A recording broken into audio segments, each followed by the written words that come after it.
So it was all Skype's fault, and I don't mind saying that. This was all Skype's fault. There we go. Hi, everyone. Welcome to Noontime Nostalgia at almost 1 o'clock. Obviously, as you can see, I've had some technical issues with things. Skype was holding on to my onboard camera, and that was making it nigh impossible for me to stream. But welcome. Welcome, Neo Shadow. Let's get into it.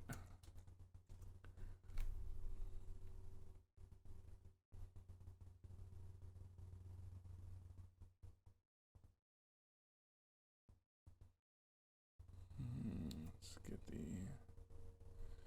recent games.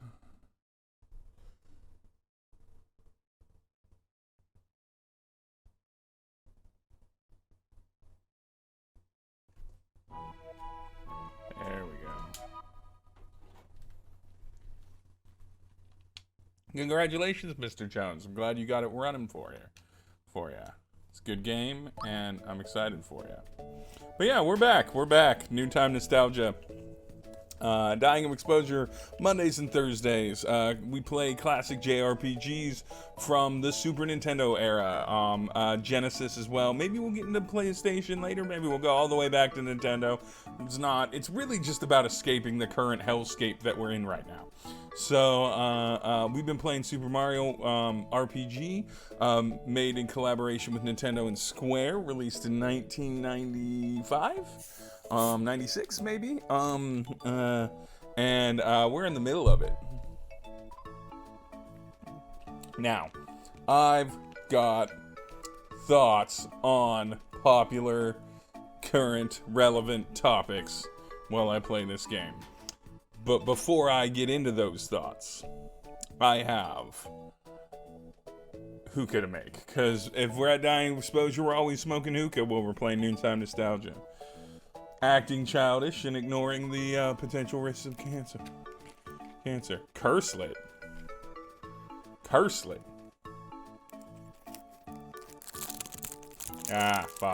Fire. Indeed, fire is what we're doing, or rather, really aggressively heated coals. We're going with just straight Alpha Cure mint today. Nothing fancy, nothing classy. Yep. You knew I was gonna go into it. We're gonna do that. I do have some of my classic combo of the Alpha Cure, fire in the Pierce County. Jesus, right? I have my of orange and strawberry. Let's see if I can get those up there. They're a little dim. And I'll be smoking those a little bit later, though probably not on the stream, unless I decide to stream later tonight. I'm thinking about it. So, real talk, Kingdoms of Amalur Re-Reckoning, like, not the best remaster, but I only ever played like an hour or two of it beforehand, and I kind of wanted to get into it. They got Spellbreak, that's free to play. What am I doing? I'm digging into the shisha before I'm cleaning out my bowl. What's going on? I'm all discombobulated from being an hour later. But yeah, Spellbreak, that's basically Magic Apex Legends. Kind of want to give that a try. Not doing that on the stream. On the Noontime Nostalgia, we play the things that I already know that I like. But I do play games from, this year and this decade and this era. I have a PS4 sitting right next to me. I have an Xbox One X. Probably not going to hop into the Xbox Series X yet. I do like that. Let's get into the first topic. So the first thing I want to discuss is hardware pricing. So the Xbox Series X and Series S just announced their prices, and their prices are $499 for the Series X, Yeah, Game Pass, right? Real shit, right? We're gonna get into that, Mr. Jones. The Series X $499, the Series S $399, $299. The Series S is a smaller thing. It has no optical drive on it. It's got about half the hard drive space. So it's not gonna, you're gonna download all your games and everything like that. My guess is less teraflops, a little bit less RAM to manage the whole system, a little bit less effort put into it. Of course, less cooling because it's got less hardware in it, and things like that. It's a lot smaller than the Series X. On the flip side, though, I'm guessing that if you just have a 1080p television, you're not going to notice a lot of difference between the Series S and the Series X. And I'm thinking what's happening here is they're sort of right-fitting the consoles for sort of the style of gamer. If you're bleeding edge or you put in that money to that 4K, a $500 console isn't that crazy of a decision for you. But if you're still rocking 1080p televisions and monitors, then yeah, 500's a lot. That's a lot. Now, you can get decent 4K televisions for a pseudo-reasonable price, but they're not even remotely necessary for most games. Yeah. So, why pay $500 or $499 when you could pay $299, get access to the same games and everything? Yeah, I'm not saying I don't love 4K. Of course I do. Of course, if I just tripped on a 4K television, I would upgrade to a 4K television in a heartbeat. I love 4K. But I have a very strict thing. I've been holding off on buying a 4K TV specifically because we have an 80-inch 1080p in my living room. Chasing Amy in HD and realizing how obvious it was that the scene was on a soundstage when oh yeah. Of course, that's the negative, right? The television side of things really tends to be burned alive on 4K, Prophet. You nailed it on the head there.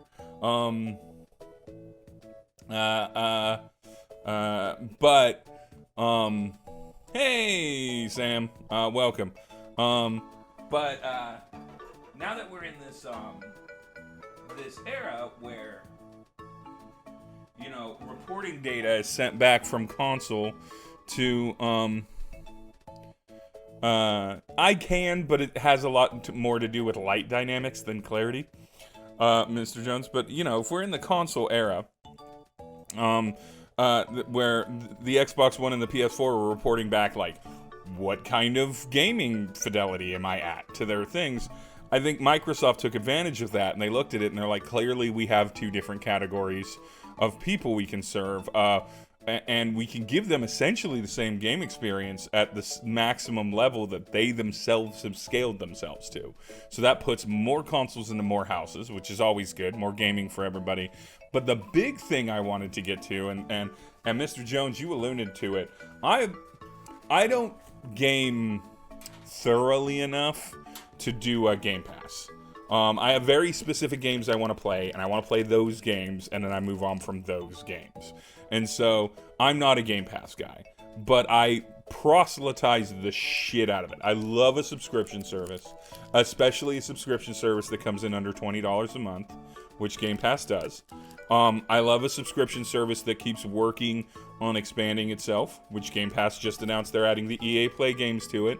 That's another 60 EA games, triple and double A titles coming right at you for no added cost. It's just part of their plus. Then you're giving your money to Microsoft instead of EA directly. And I'm not saying that Microsoft is a good company, but if you gave me the choice between Microsoft and EA at any time, I'm going to give it to Microsoft every time.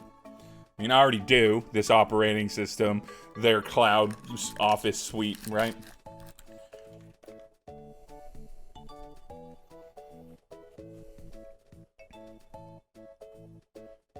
Yeah, I don't mind EA.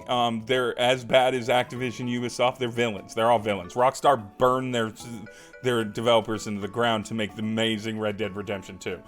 Publishers are monsters. EA is a particularly bad one, but in general, publishers are monsters.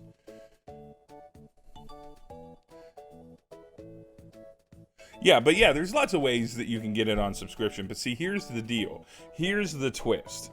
this generation of Xboxes, and I feel like this is going to be something that Sony just has to turn the fuck on, because they could not potentially compete with this.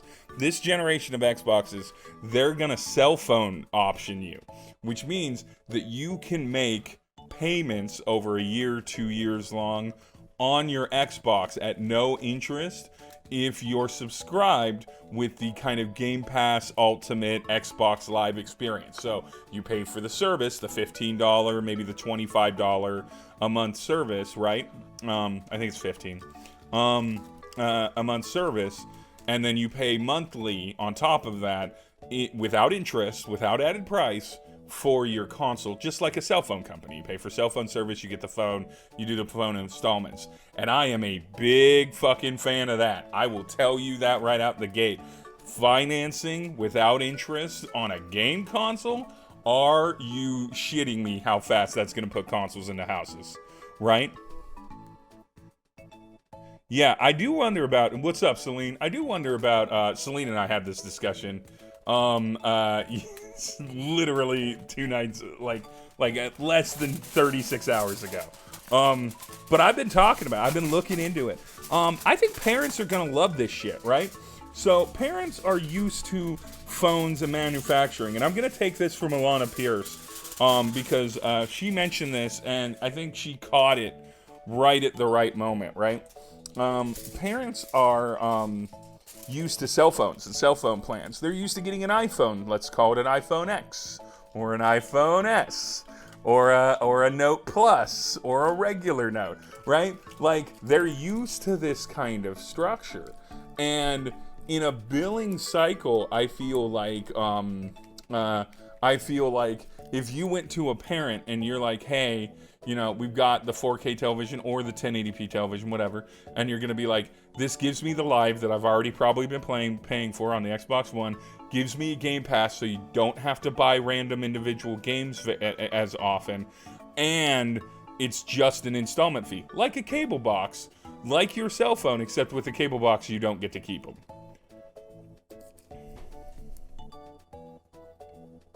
Yeah, technically very early.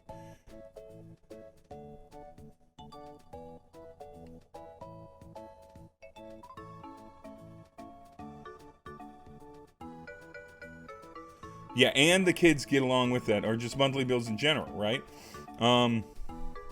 Yeah, that's the thing. That's the thing, Prophet. Like, it feels like a great deal on the surface, and it is a pretty good deal. But here's what makes it work, is that once you're in that Microsoft ecosystem, and I admit this too, right?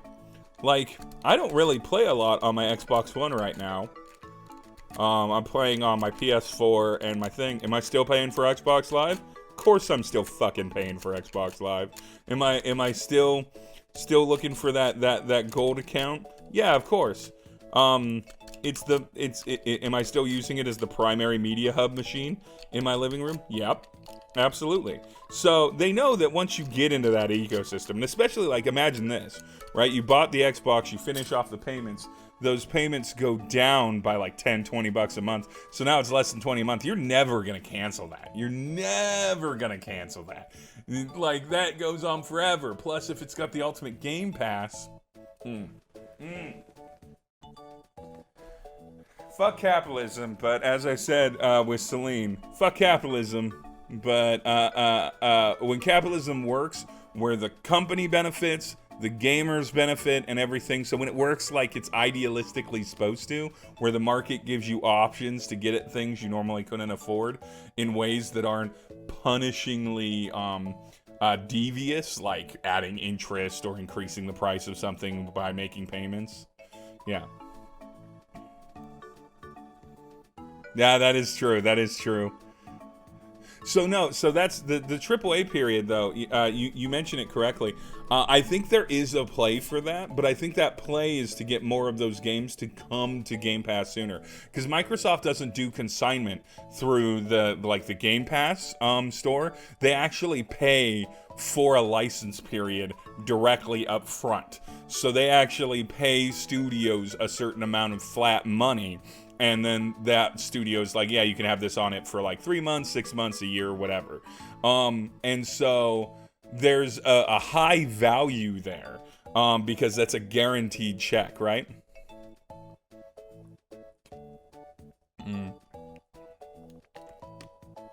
I do too. So I actually, a good example is Outer Worlds DLC is coming out, which I guess I'm gonna spin up the Xbox One, because that was the last game I really played on it. And I bought it because I wanted to play it in the living room. So the DLC came out for Outer Worlds, which transitions nicely into our next topic. DLC came out into Outer Worlds, right? And it's a very well-received DLC. It's $15. It's a lot of story. It integrates seamlessly. It's in the middle game. It's not post-game. So if you've already beat Outer Worlds, then you got to restart.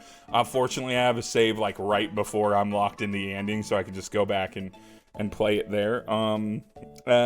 But the Outer Worlds DLC came out kind of seamlessly. But I actually picked up the disc for Outer Worlds because I'm a big fan of loaning people games. I am.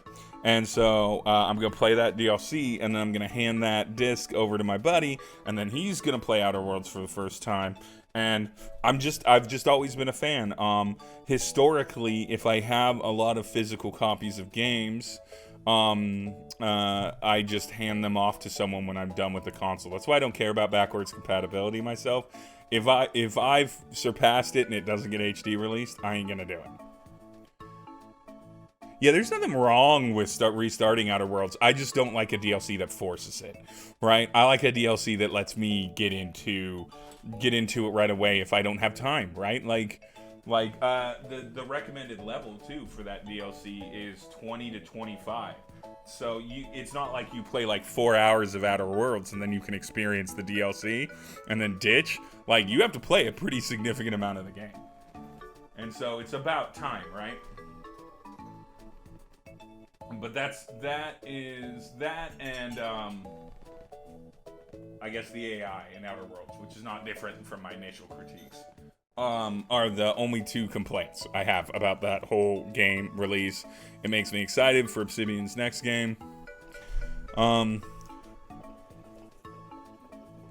right, I think. Oh, we've got hookah lift off. Is it finally time to start playing to do the thing that the stream is? We've only been online for like 15, 17 minutes. Let's get into it. No. Corpo, I agree. No games. I'm just misdoing this and not just chatting, right? Like, I should hella just be in just chatting. I don't have the fan base for just chatting. We're gonna take this down a little bit further, only cause my poor Irby balls.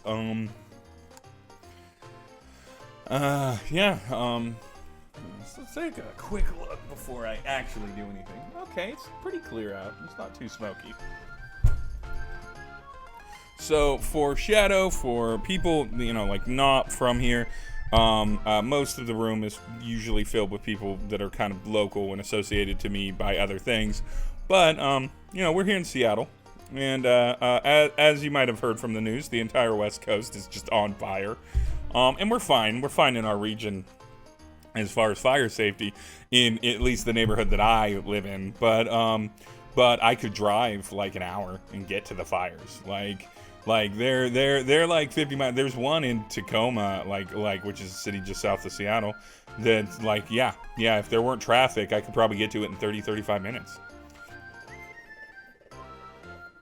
Yeah, the smoke is less bad right now, but I'm interested to see what Sunset is. It was a minor one in Tacoma. It's like a little southeast of the city. Not quite in Puyallup, but kind of on that direction. And I think they got it under control pretty quick. Like, that one we're just talking about, 115 acres, which sounds like a lot, but in Northwest Fires is like nothing. Maybe I'm even going over there. But yeah, the Tacoma one was nothing. It's not the Bonnie Lake one. It shouldn't be. There's no reason to adopt them. This generation of consoles, going back to consoles, this generation of consoles is There's nothing to get on the Xbox Series X or S when it launches. There's just nothing. I can't remember where I'm supposed to go. Here, I'll talk to people. I'm gonna talk to people and find out where the fuck I'm supposed to go. Maybe there. Oh yeah, this was the warehouse.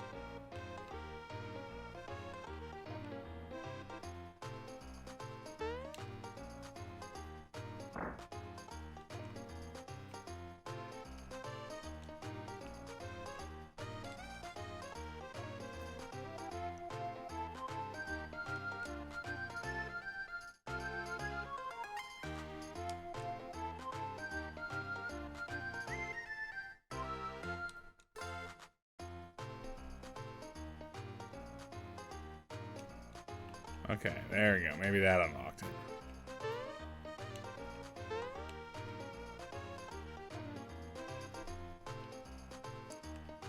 No, but yeah, there's just nothing. There's nothing. There we go.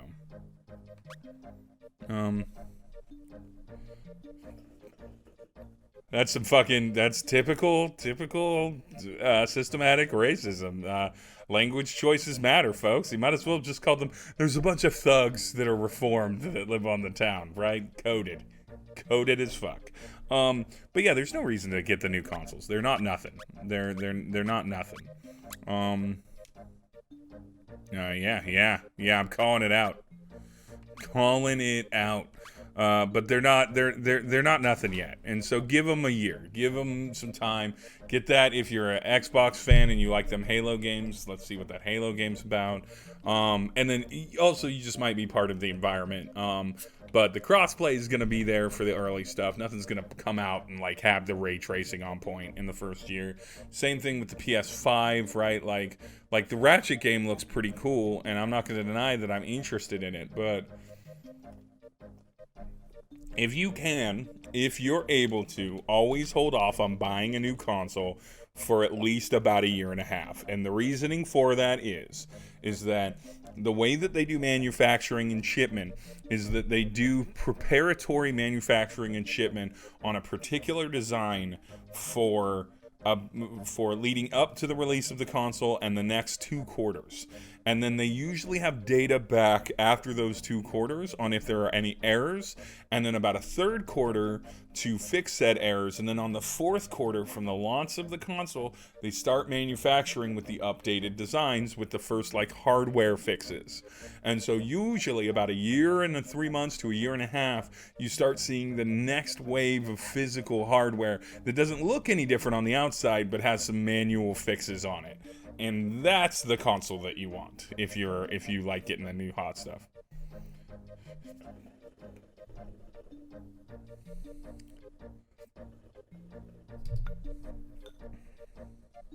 Pulled pork sounds delicious, Sam. I am ready for that pulled pork action. All right. I'm concerned here. I guess I'll play some video game. But yeah, so let's go back to that Outer Worlds DLC nonsense here. So Outer Worlds releases its DLC months after the game, like quite some time. Is that something I fight? I want that cloud. But I want the cloud. What's this?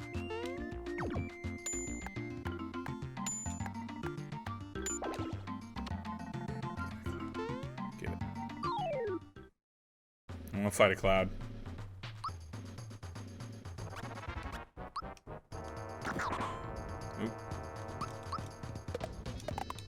Oop.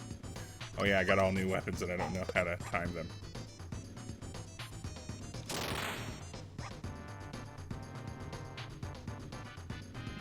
Maybe a spell? Maybe a spell? Let's do this Genoblast.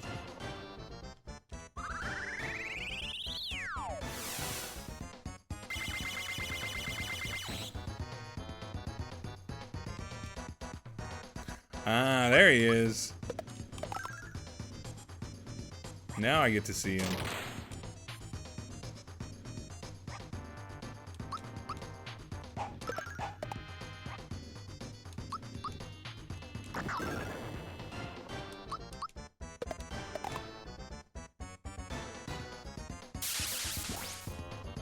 Can you stop picking on poor Geno? He's not doing anything to you. Jesus. Woo-hoo-hoo-hoo-hoo.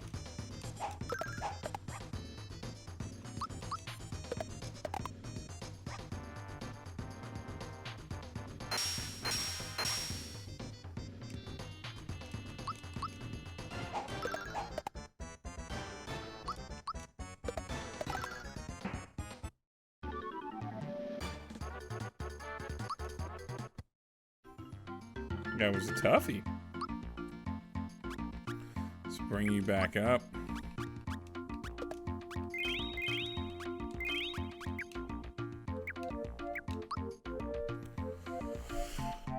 Yeah, right? It's a pretty goddamn fine game, Celine. Nope. Come on.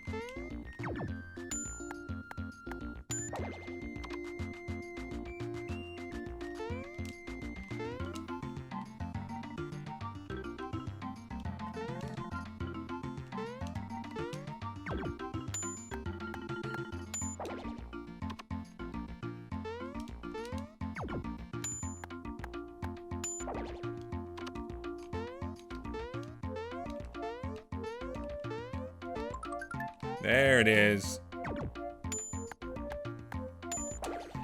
I'm actually not nearly a fan of the music.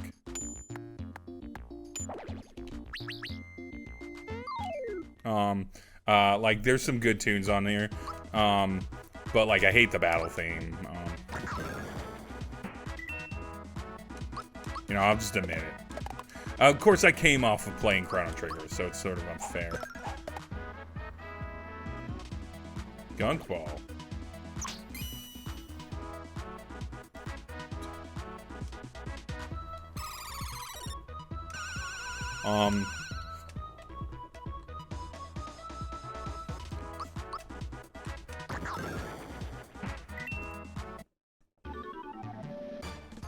Yeah, the battle music, like, this is fine. Like, this is cute. No, get away.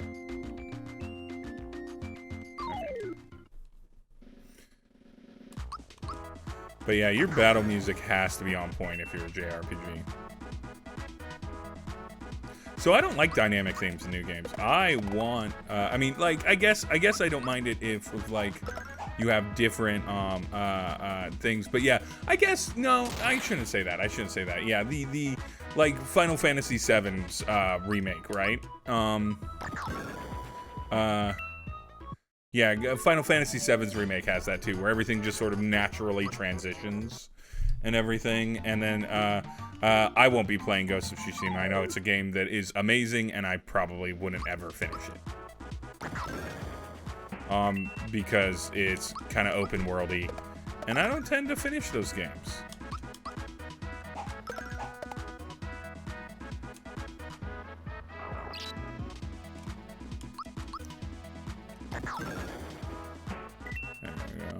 We're not hurting, but these guys ain't doing nothing. That's for damn sure. That is for damn sure. I feel like there's something here, and I want to get it. I see.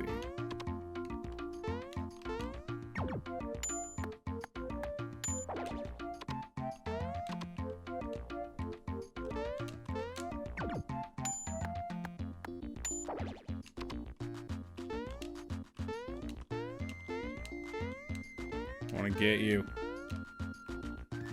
Yeah, whatever. You're probably not that good.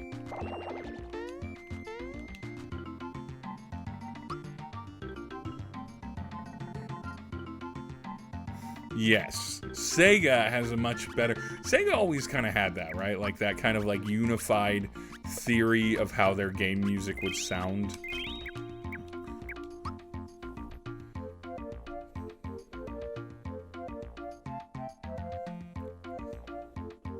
Now, you saying that gets me interested, Mr. Jones. I always thought it was kind of not so much like early Assassin's Creed, right? But like, you know, Assassin's Creed-esque. Or like Witcher, which I also didn't finish. Because I'm a bad gamer. I played it for like 80, 90 hours, but I didn't finish it. But I watched Kelsey finish it. So once my partner finished it, we were good to go. But yeah, Sega's game music always kind of had like it almost always felt like it was like, this is from Sega Studios, right? Like this is the thing that Sega does. This is the Sega sound.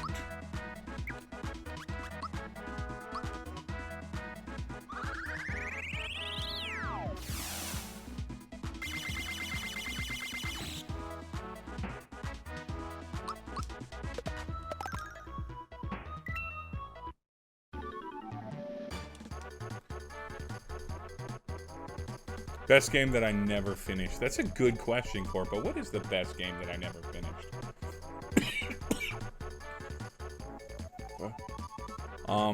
There's a lot of good ones. Halo 3. Never finished that. Half-Life 2. Never finished that.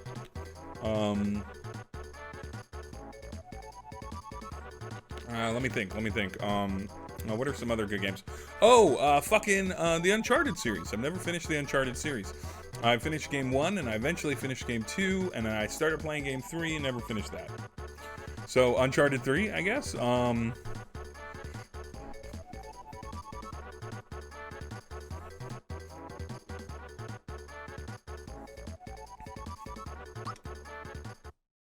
The Uncharted series.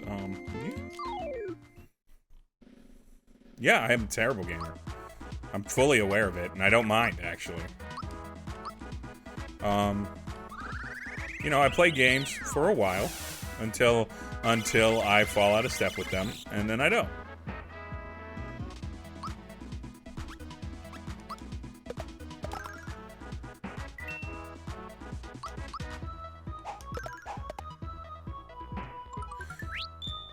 It's not so much giving up. Also, Celine, Skyrim isn't that good of a game. I'm just gonna be honest with the internet. Skyrim's it's a perfectly fine game, but it's a 7 out of 10, a 7.5 out of 10 at best. The side stories are wooden. There's no further like, there's no like real significant like character development. You don't nearly have as much impact on the world as you should. Skyrim's, it's a solid game, but it's not a great game. Yeah, if you're a fantasy game and your story is trash, you're not good. Your story is like, not trash, but your story is like just a shoulder shrug, you're not good. I agree, Corpo. I do easily. It's not so much give up as lose interest in games. I'll play a game for a certain amount of time, and then I'll lose interest. In the case of, or I'll get distracted with another game. That's what happened with Uncharted.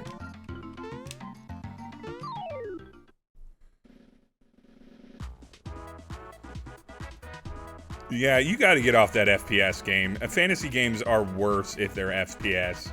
It's just true. Your sword combat can't be good.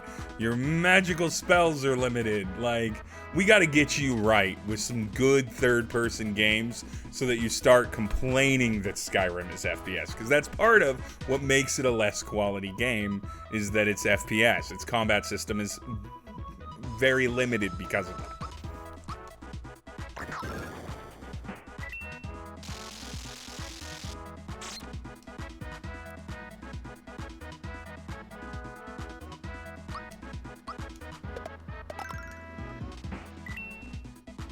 Yeah, that's the problem. So the problem with fantasy games, unless the fantasy game is wholly centered around you having some sort of like, you're just an archer, or you're just a or you're like, you know, or it's like fucking BioShock, where it's centered purely around your abilities.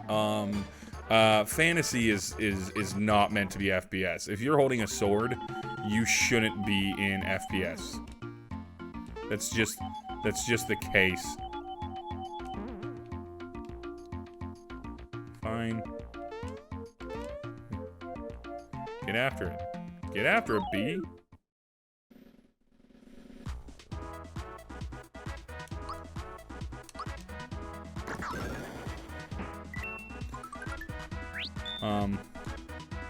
Maybe I'll do a just chatting one time on hot takes. the worst parts about the best games ever made. A new accent would be fine. But yeah, like, again, I guess like a turn-based fantasy game or like a more strategy-based battle system in first person wouldn't be that bad. But like then you're just sacrificing good gameplay.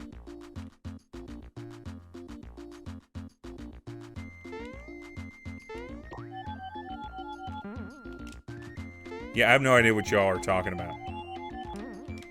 I'm trying to game and talk at the same time and smoke hookah. Like, fucking, that's so many things. I can't even rap and move on stage at the same time.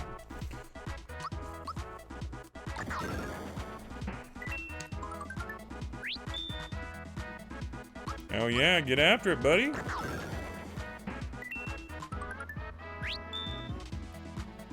All right, Jeno, clean up.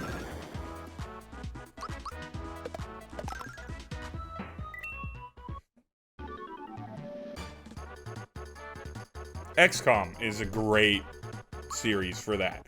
I'm not great at strategy games, but I've played like 3 hours of XCOM. I've never owned it or anything.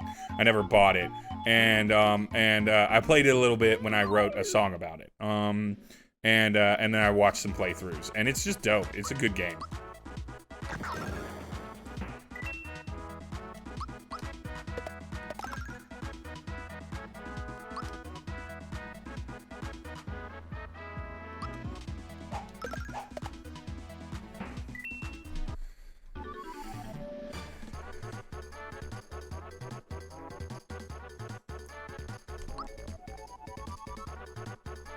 Oh, you're talking about the in the chat stuff during Through the Mill. Yeah, I ignore the chat in Through the Mill like 90% of the time. Busy DMing.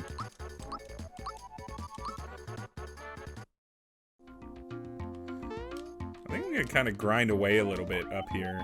Make sure I'm hitting everything.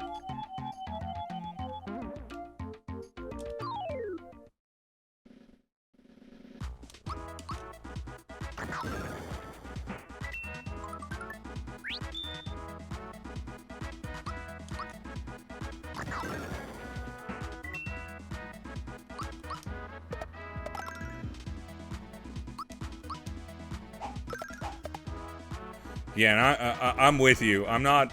It's just not. I didn't own a PC for so long that could game.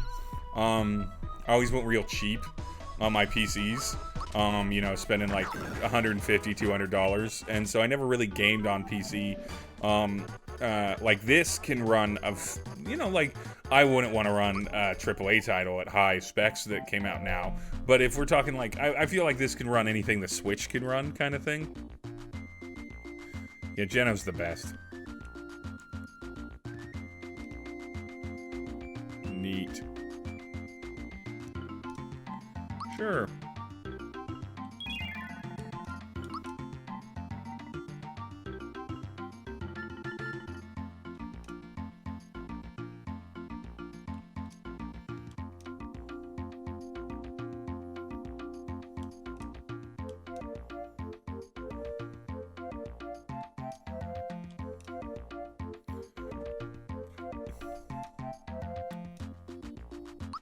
Let's be honest, normal for Steve.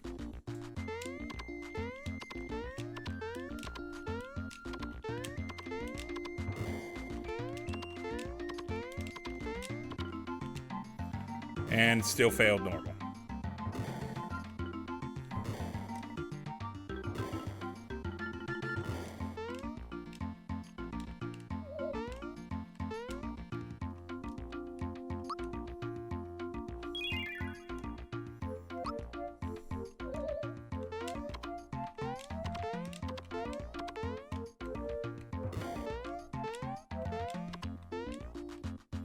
You gotta time those jumps better.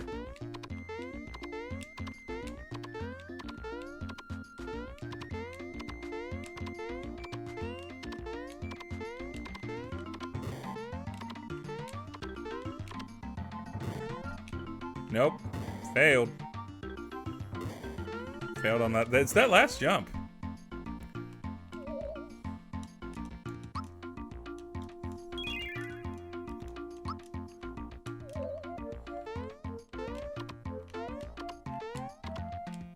Ooh, failed immediately.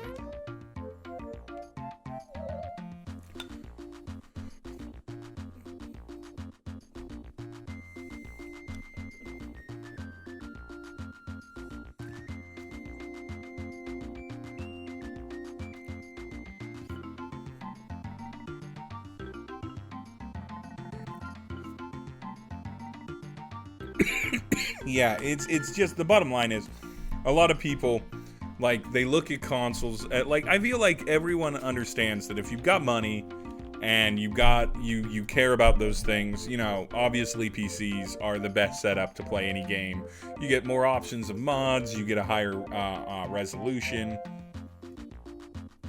It's just better all around. But if you just want sort of a guaranteed, the benefit of the console is the peace of mind, right? You have a console, it runs the fucking game. It runs the game. And honestly, any decent gaming PC at this point, okay, so like those new cards just came out.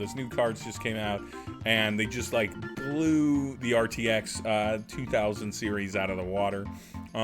And they did it for much cheaper. Like honestly, the lowest card, the lowest processor, that's $500. It's $500 right there. Plus your hard drive, plus your thing. You're looking at like $800, $900 for your gaming PC box. That's essentially equivalent to the $500 Xbox, the new Xbox Series X. So there you go. That's your choice. Yeah, the NVIDIA 3000 series. Yeah, that shit's come out hotness. As a person that has a GTX 970M in this, which is, it's not bad. It like I said, I can run a lot of things at medium. It's got a good, it's got enough. I just got it for video editing, really.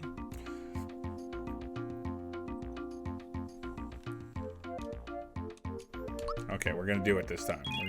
We're gonna accomplish our goals.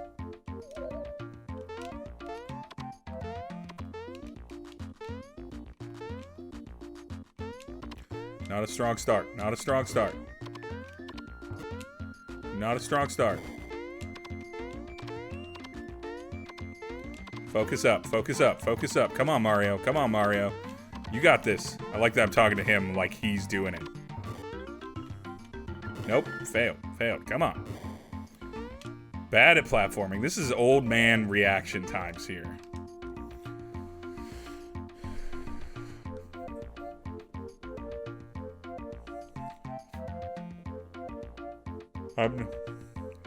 You know what, Corpo? You shouldn't. You've been in these streams before.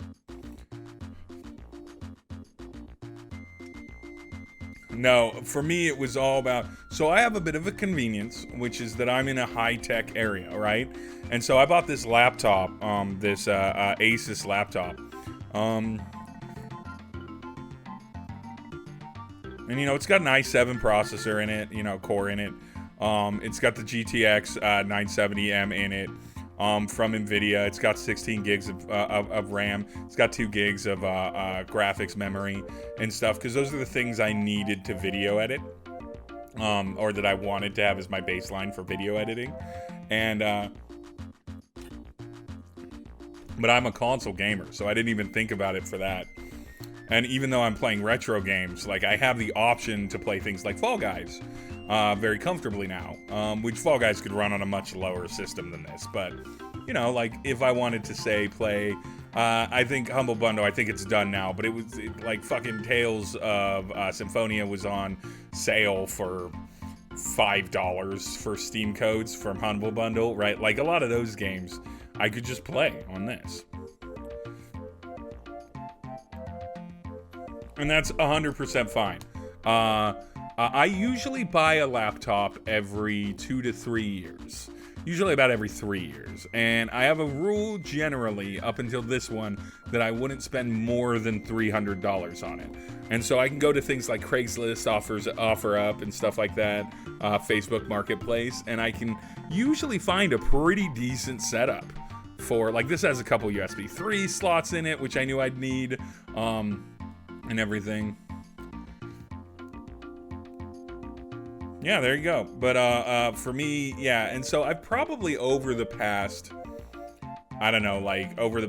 8 years spent about $800 on a laptop, $900 on laptops, but it's been spread out and it's been easier to gather together a few $100 and then just kind of be patient and hunt. And then I can give away my previous laptop, which is perfectly functional. Like MC3PO is using the one I had before this.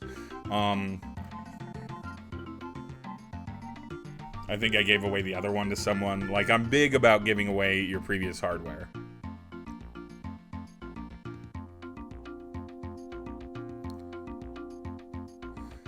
Yeah, exactly, right? If you've got $2,000 to do it, go for it. Please do. Give yourself that gaming experience.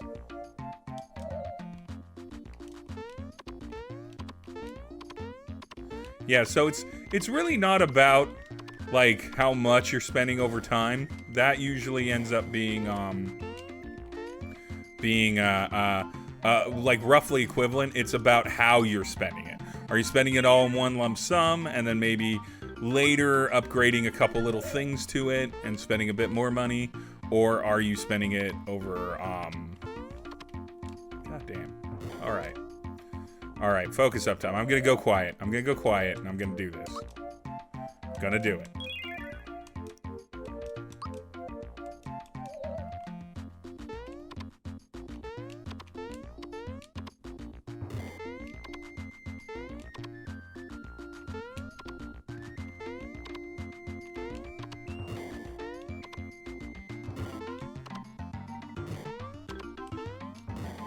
Ah!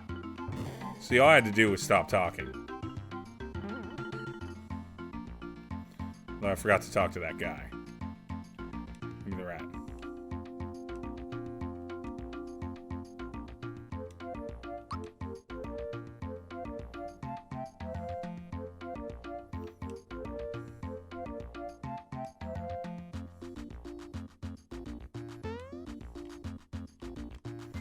Follow an ant.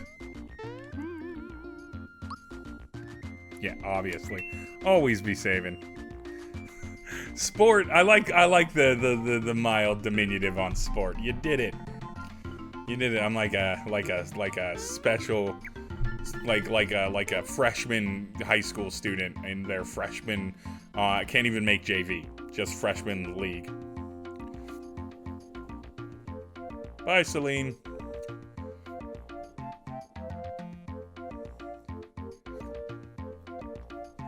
Right?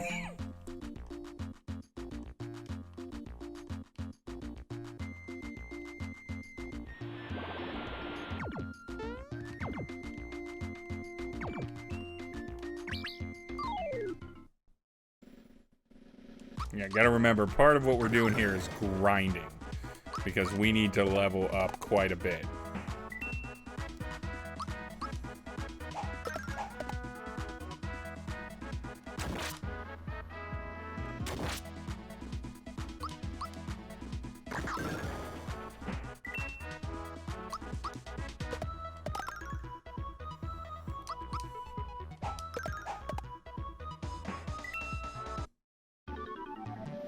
No, I'm definitely more of a sport. I used to like captain. Okay, your hit points are fine. You know what? We'll go here.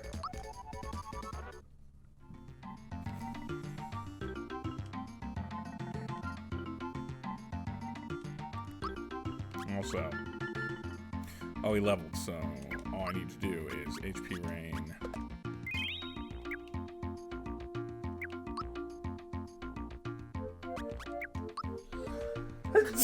Oh, okay.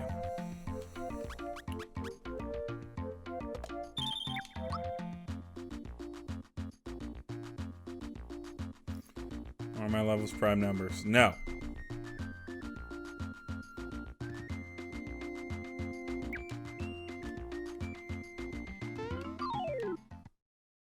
Alright, we're in it, we're in it.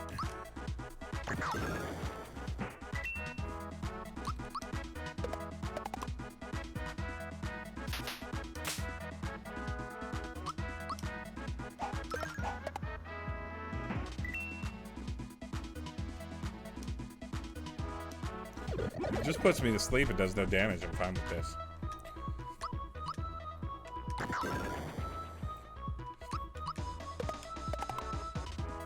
Pulling it a little early on Mario's kick. Geno is a wooden puppet doll that is inhabited by the spirit of the Star Road. Or rather, he is an amorphous form that took the form of a wooden puppet doll of a little boy. Yeah, essentially. So he's not actually the puppet. Yeah, he's Pinocchio. Yep. Super horrifying, but it's why he's such a badass, right? Oh, just to let everyone know, we are, because I got started so late, we're going to till roughly 3 tonight, or 3 today. There's abouts. In a bit, I'll probably take a pause and do a song.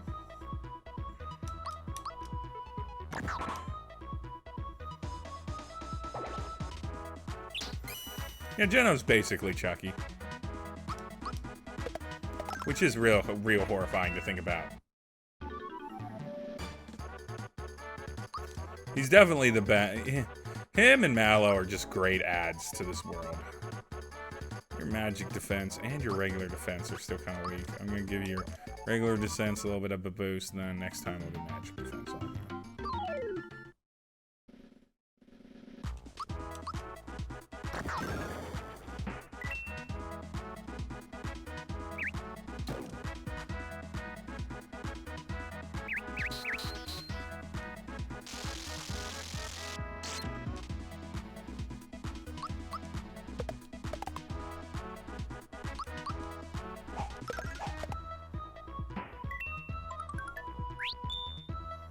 Good, good, good. Make up for my previous failure.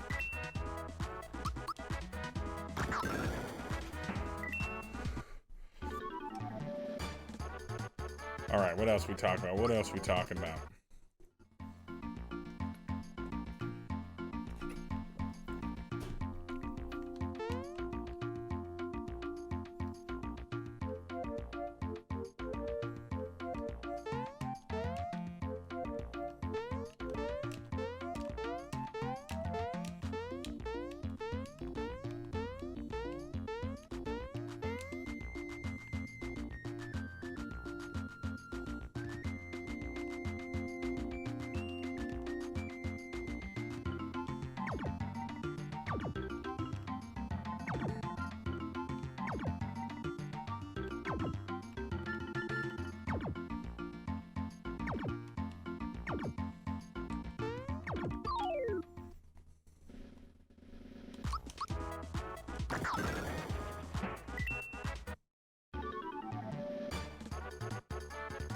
It's a staff, but yeah, it's a shillelagh.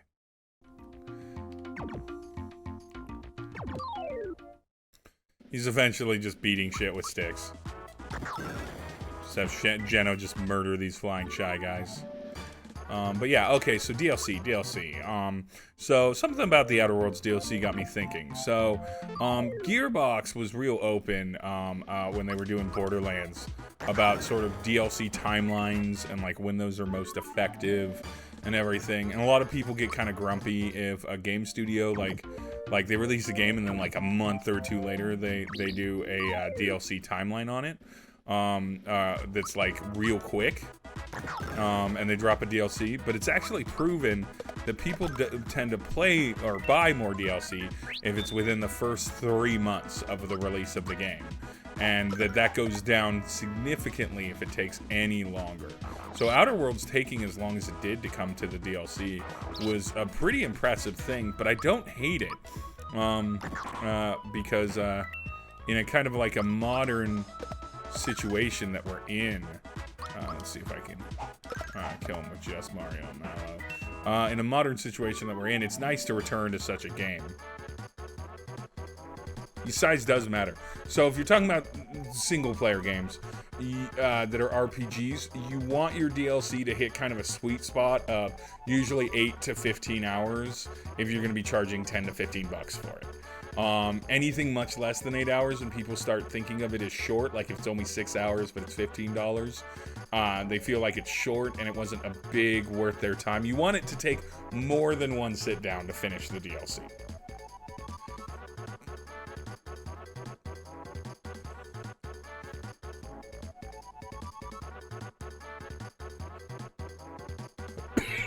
Yeah, and then like DLCs that are like after, they can come in any point in the game and get it done. Yeah, we're just gonna work on Bowser's magic defenses for a while.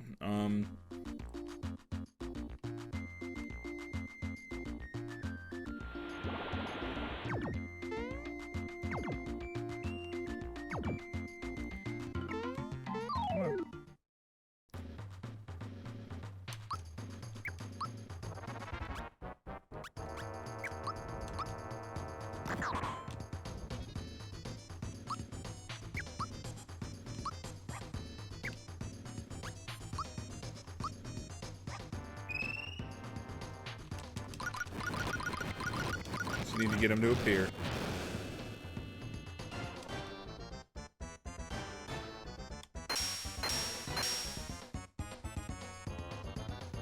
And then he's gonna fuck me up like crazy.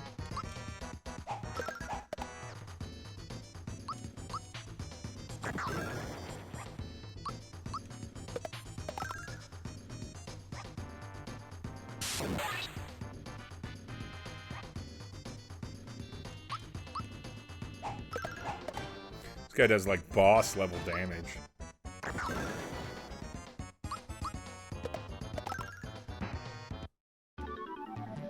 But he's worth it though, he gives you 30 XP.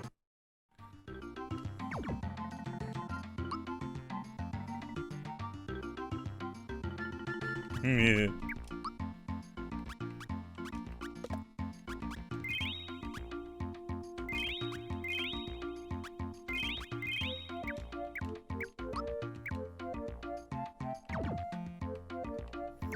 Grinding.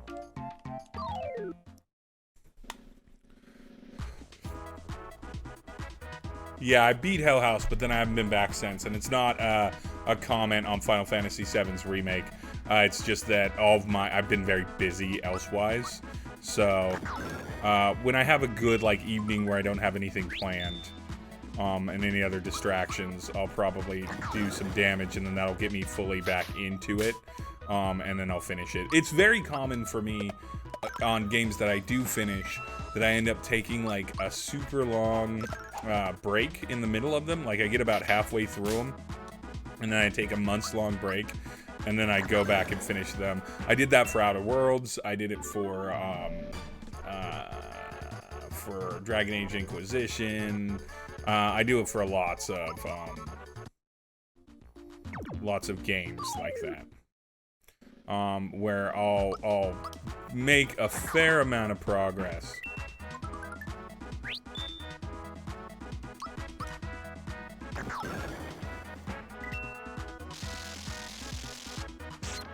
And then I'll take a break from that game for a while. This isn't the case in online games like Fall Guys or back when I was playing a lot of Overwatch or possibly Spellbreak, where I'll play those for like a half hour to an hour at a time, multiple times a week, and I'll play that for like a while. I played Overwatch for like a solid year.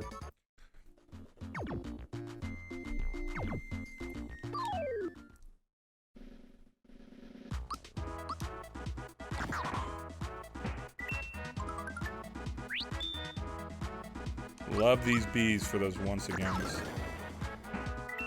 God, Jeno, your damage is so good. Mario can almost take one of them down by themselves. I think they have about 180 hit points.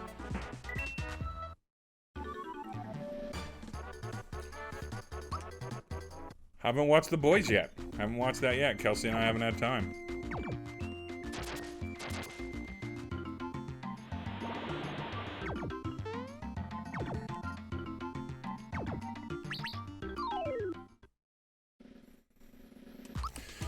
Watched the first season, of course, when it came out, but yeah, haven't gotten around to it. Still also have to watch the newest, this week's episode of Lovecraft Country, right?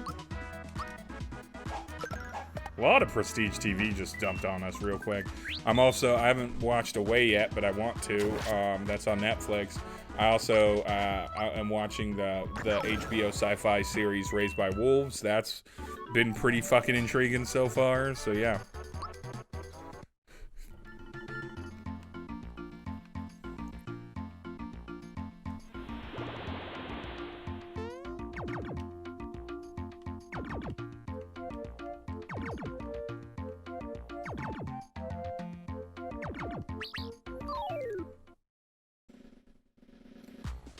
Which one by Kripke? Raised by Wolves? Yeah, Ridley Scott is Raised by Wolves. I can't remember which one is Kripke. There's one that I'm watching that's Kripke. Maybe Kripke's in Raised by Wolves too. The Boys is Kripke. Yeah, that makes sense. That makes sense. Kripke's a good showrunner. And then, of course, I've been watching, whatchamacallit? Star Trek Lower Decks. I watched a bunch of Star Trek panels yesterday.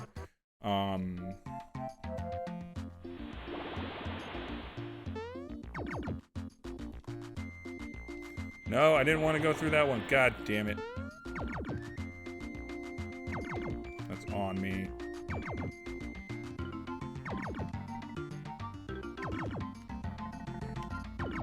Come back.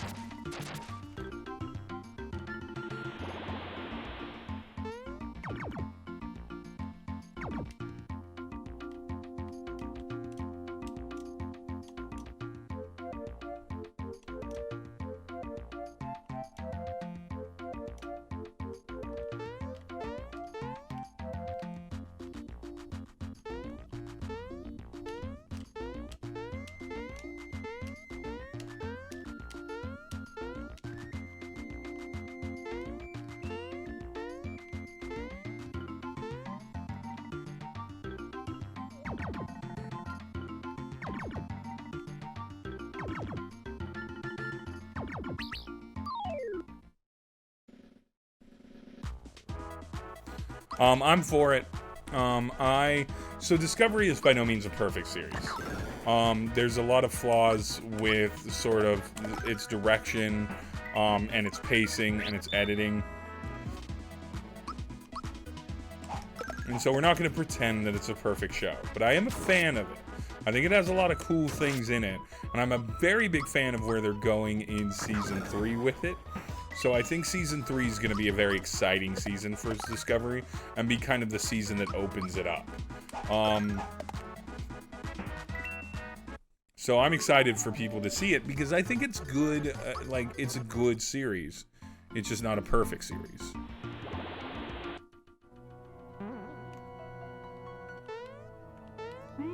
Save time.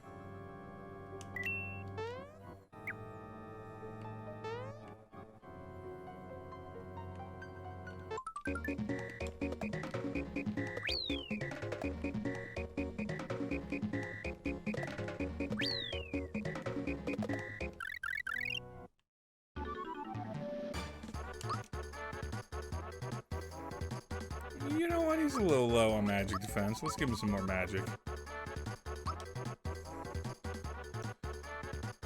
Peach could use more attack.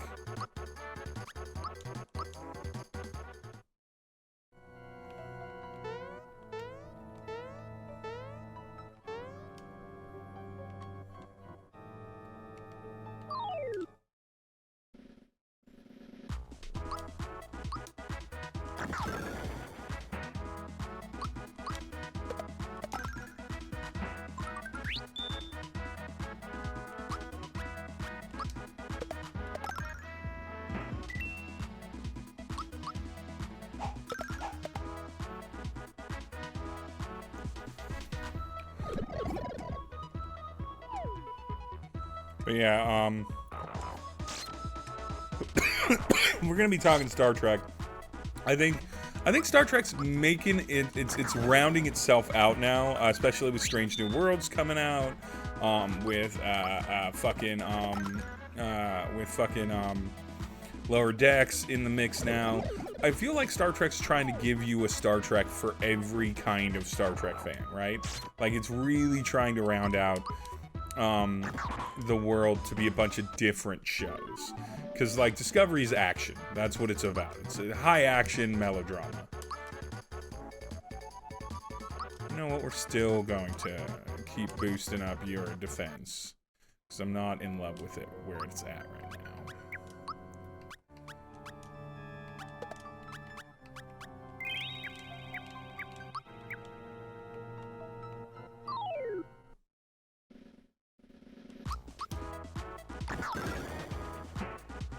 And so Discovery is that high melodrama action, right? That's what it is.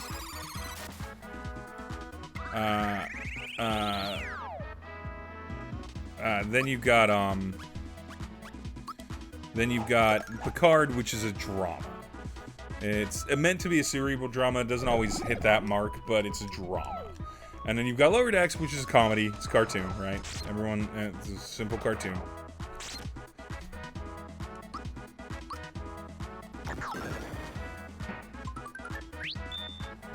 And then you've got Strange New Worlds coming out, and Strange New Worlds is going to be that kind of classic, episodic Star Trek that's gonna have some like through lines, like Voyager and other Star Treks have had through lines, but not not to the degree that Discovery and Picard have them.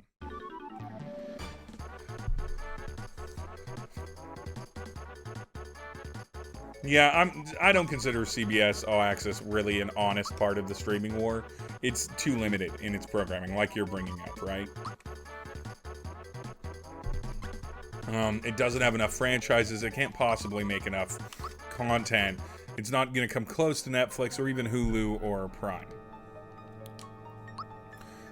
It just isn't. And so, in my mind, what CBS should do is after the Hulu deal is done and Peacock sort of, which is NBC's thing, has been going, CBS and NBC should just, Paramount and NBC, Viacom, Universal should just combine.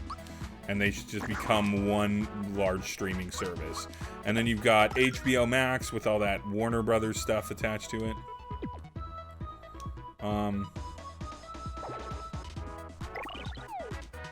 And you've got and then you've got the Disney app, which is Fox and ABC, and then you've got the CBS and NBC app.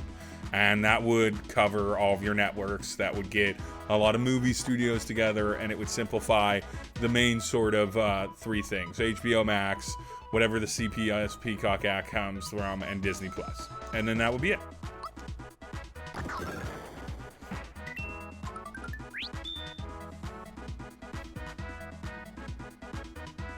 But Law & Order is NBC, not CBS.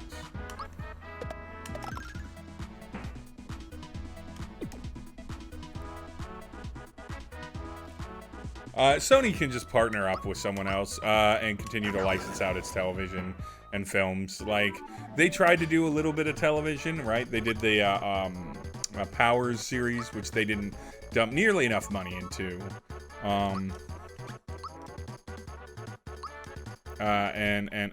And such. And so that ended up looking real bad.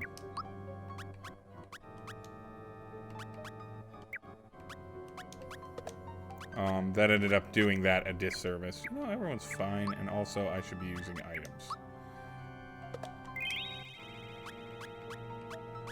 I got hella pick-me-ups, though. I gotta get rid of some of these able juices.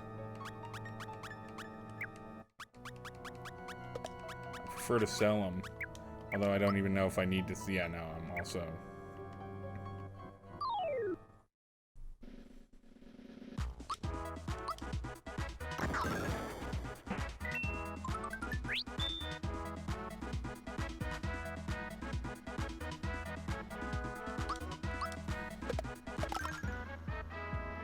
Yeah, so there's a Spider-Verse cartoon that's potentially coming out, but I guarantee you that if that goes anywhere, it goes to Disney Plus, and they'll just pay out the nose for it. Like, the only potential competition they have for that is freaking,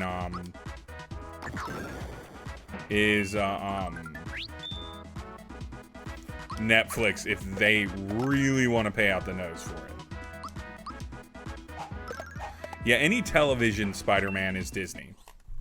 Sony only has full rights to the films. Just like how NBC has right to have Batman on television, but Warner Brothers owns all of the movie rights and can do animated Batman. NBC just has live action Batman. Right.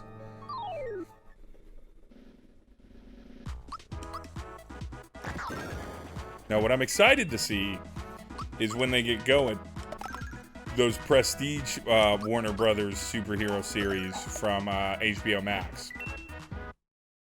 I'm happy Doom Patrol has made its way over to HBO Max. I think Doom Patrol is an excellent thing from DC Universe. And I'm excited for that to succeed, hopefully.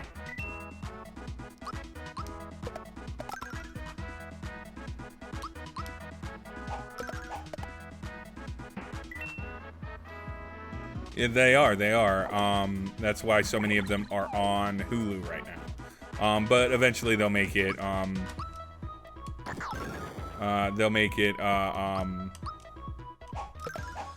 Over to Disney Plus as well. Because I have a feeling that Disney's gonna gobble all that up.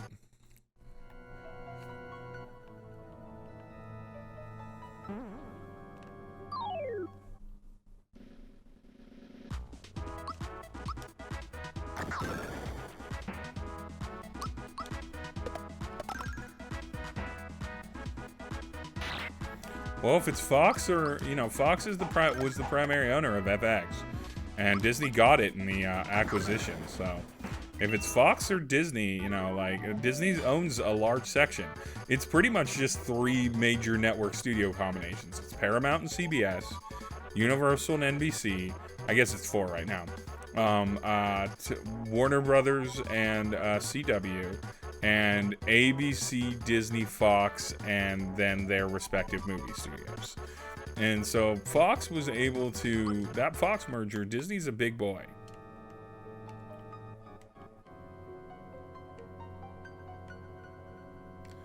You know what? How are we looking? 267, 164, 292, 277, 100. I said it'd be grind time. It's fucking grind time. Let's do it.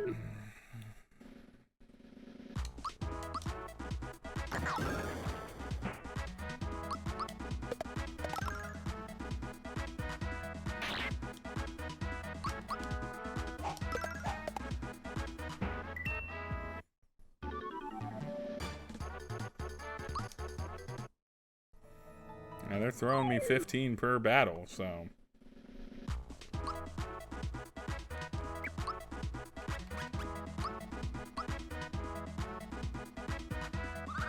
Oh, yeah. I did say that.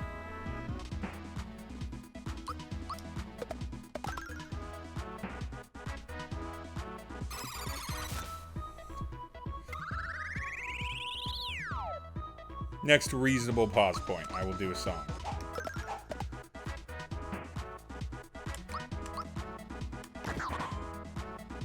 Ooh.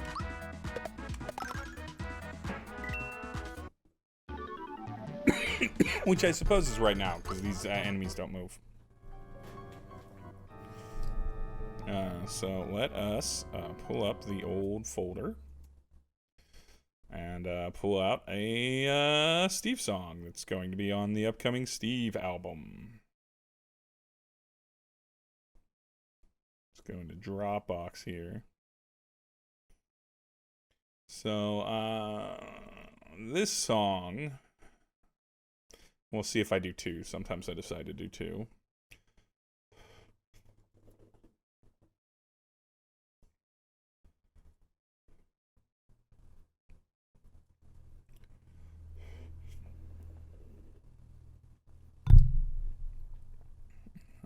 Let's do, is it this one? See if I can find the version that, has his live beat. First, I'll pull up the lyrics.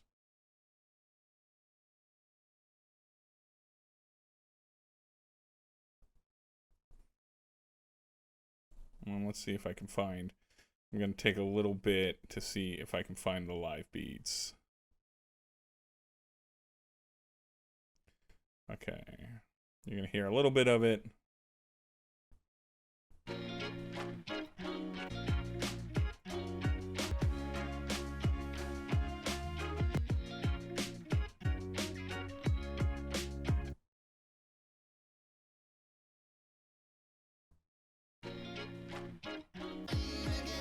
Yep, okay. So you're going to get the version of it that actually has the proper light beat. Let me pull my desktop sound up. A little bit of hip-hop break.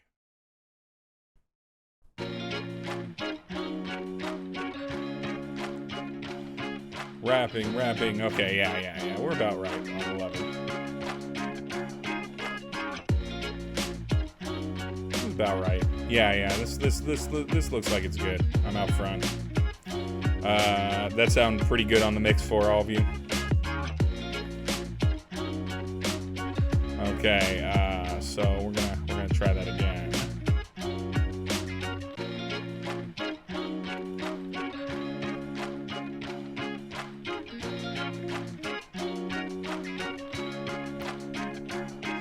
Yes, Netflix. I would like to continue watching it. When you guys me on my screen, fuck it. No, we're just restarting that. We're just restarting that whole thing. That was a full train wreck. It's been a minute since I've done this one. That's what happens when you don't ever have shows. Get rid of something.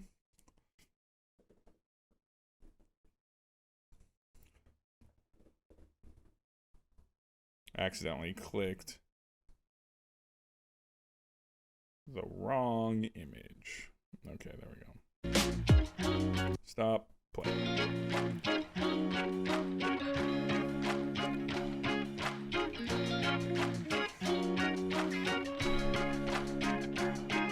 Yes, Netflix.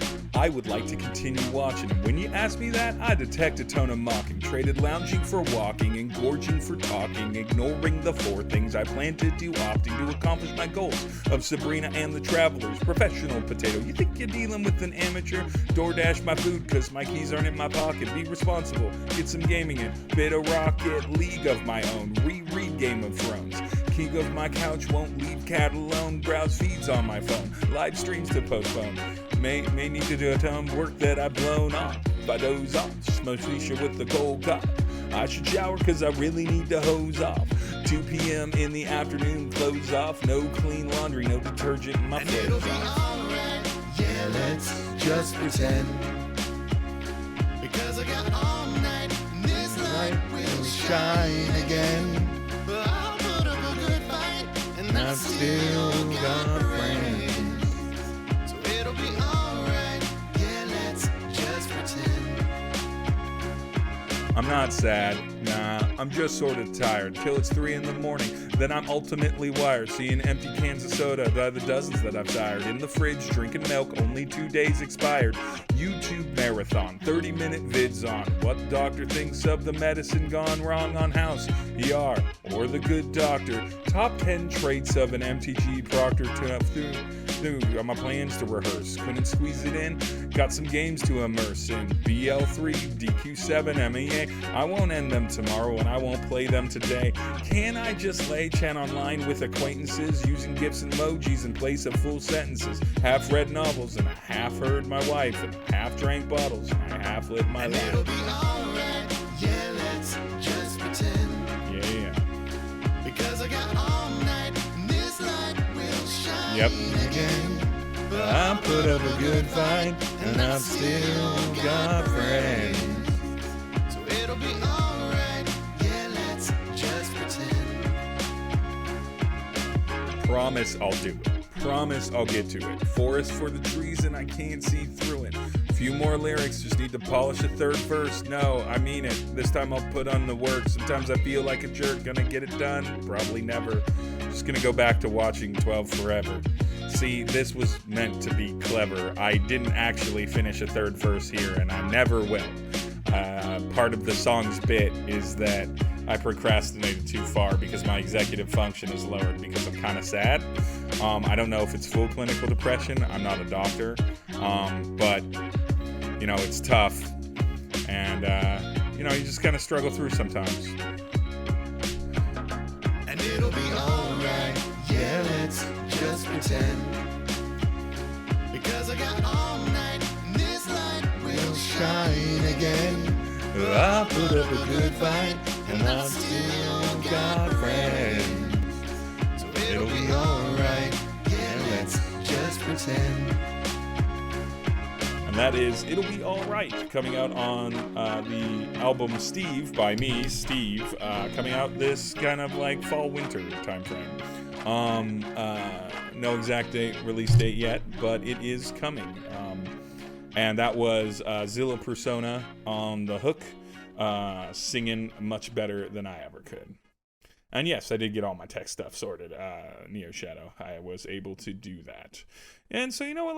Let's take it up a notch from that. That's a little little tough. That's a little tough on the emotions.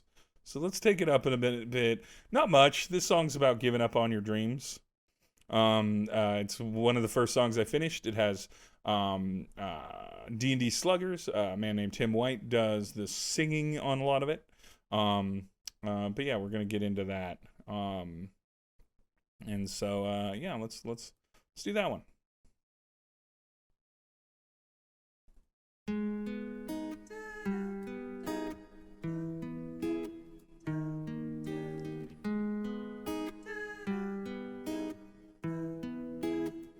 So move on. Time's running. Just move on. Time's running. It's coming on a score, regardless of implore. The Firefly reunion that is your dream is simply not in store. Fetch will never happen. Death of Douglas Adams. Maybe the sands of time will bless you. Do no Sanderson arrest you of the properties that we believe to be the best of our youth. Fingers twisted, hope we're gifted with a weedness revisit. Better for Buffy to bite in the before than bring back a backlog that never existed. So throw away that wish list. Dark water pirates dismissed. Dash out the fires and let them retire. Desires expired from forced persistence. Cause better off Ted is much better off dead. And a Kickstarter sequels of Death Now Dread and the Wonderfalls drowning is pushing up daisies. Man, don't you think maybe that you should stop craving the past? There's no way back for us, we must move on because it's just too painful to mourn all the things we gave up. There's no way back for us, we must move on because the time is gone and with it all our dreams are burned up. I want at least the thought, but what I got means I had to throw you away. There's no way back for us, we must move on because I had to find out a way. Move on, time's running. Just move on. Time's running. It's all. I'll never be an actor, a comedy attractor. Radio's a ghost, so hosting FM shows is simply not a factor. Comic books are dying. What's the point in trying? Digital stores are killing game shops. Well, this gives the gift of GameStop. Schadenfreude, I avoid the plans I had to make a hotspot of the independent brick and mortar owner hawking new releases. Time to release the belief and decrease my grief. My fantasy dream deceases. And as the sadness eases and we pick up the pieces, fantasy beaten and eaten and live, I'm pale and stale, so I can make peace with the not gonna happen. So time to get tracking the projects where I can get traction. Life's about passion and not in the past, and so mourning the poor things is not worth my fractions of time. There's no way back for us, we must move on because it's just too painful to mourn all the things we gave up. There's no way back for us, we must move on because the time is gone and with it all our dreams are burned up. You're what I want, at least I thought, but what I got means I had to throw you away. There's no way back for us, we must move on because I had to find out a way to move on. There's no way back for us, we must move on. Time's running, just move on. Time's running, it's all gone. Time's running, just move on.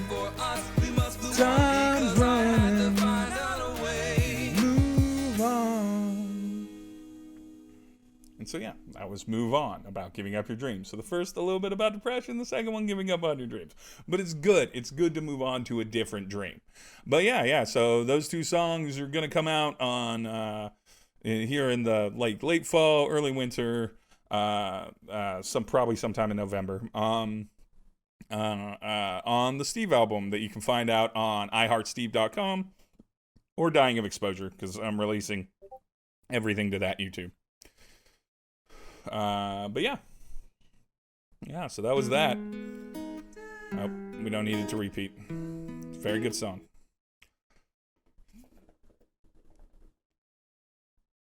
And then we're gonna come back in to the gameplay.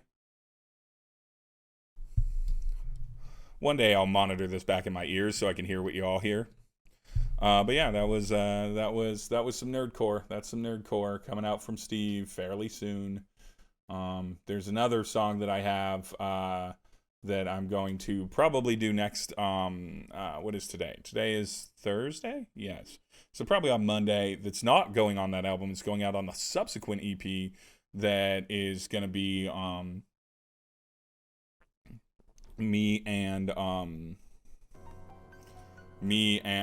some of the other are Bill Beats and Zilla Persona. I'm gonna have Bill Beats do 4 beats, and I'm gonna rap on those, and I'm gonna have Zilla Persona do 4 beats and kind of talk about the dichotomy of the two things that I like with hip-hop, which is like that super grimy Bill Beats production that's on so many tracks, and then yeah, right. Ears plural. Oh, that's ears of corn. Ears of corn. That's what I was talking about.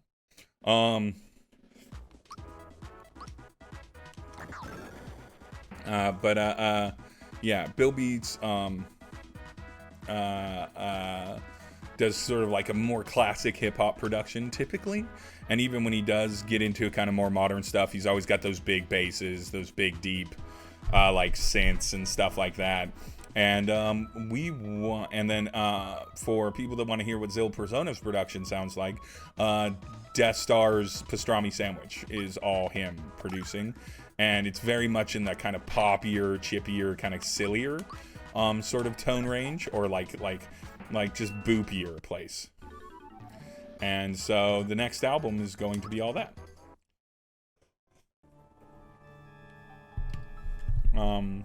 So there's the Steve album, and that's coming out, and that'll be like 10, 11, 12 tracks, plus some skits and stuff like that. But that'll be a full album, and then the next follow-up EP will probably be 8 tracks. I might just sneak on and do another 2. I've got a lot of good ideas for it, and so that will probably come in fairly short order, like 4 or 5 months down. And then that'll give me a ton of stuff to hopefully tour on next year.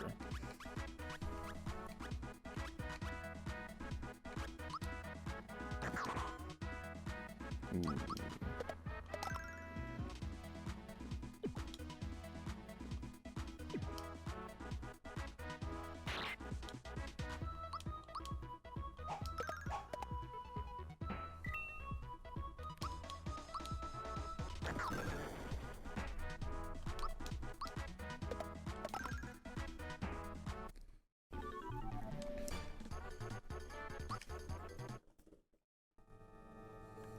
But yeah, and then, just come to the Twitch for any kind of updates when I'm workshopping songs, or I have kind of a rough done that I've run through enough where I'm pretty confident that I can probably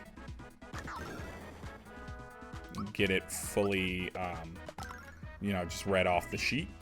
And then, and you'll be able to hear him here on Twitch. Fables would make a good RPG. It certainly made a good Telltale game. Nobody knows the secret of his penis. Bill Beats' reproductive organs remain a mystery to the finest scientists even of the day.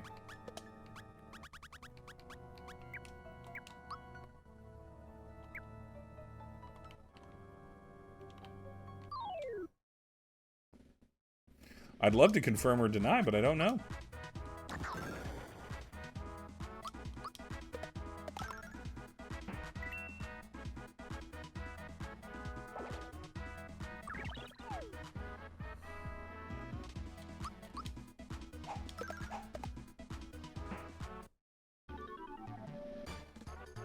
We are just cruising through some...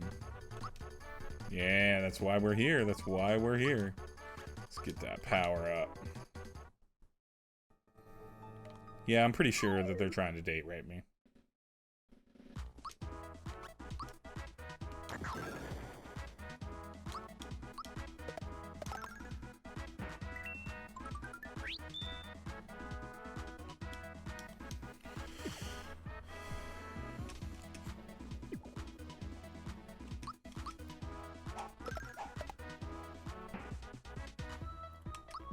one of the greatest skits on any album we've ever done. Bill Beats and those like post-recorded songs. I don't really know what the skits are gonna be for.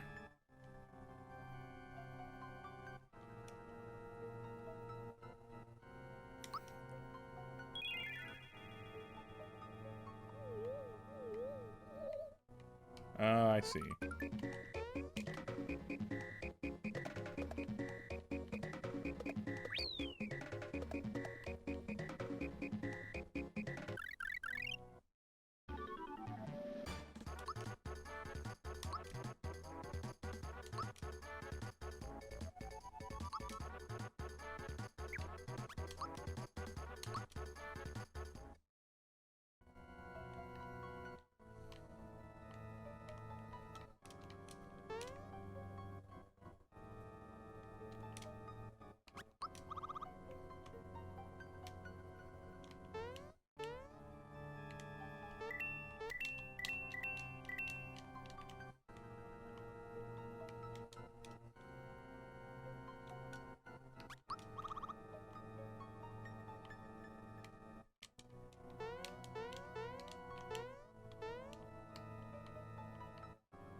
No, Rapfish is far and away not our best skit. I think I'm particularly partial to that monster.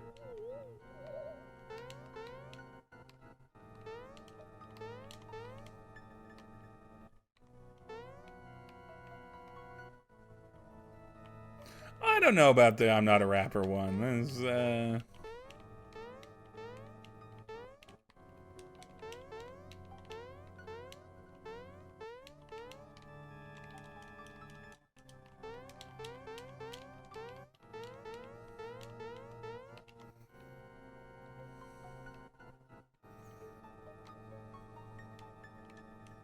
yeah, why not?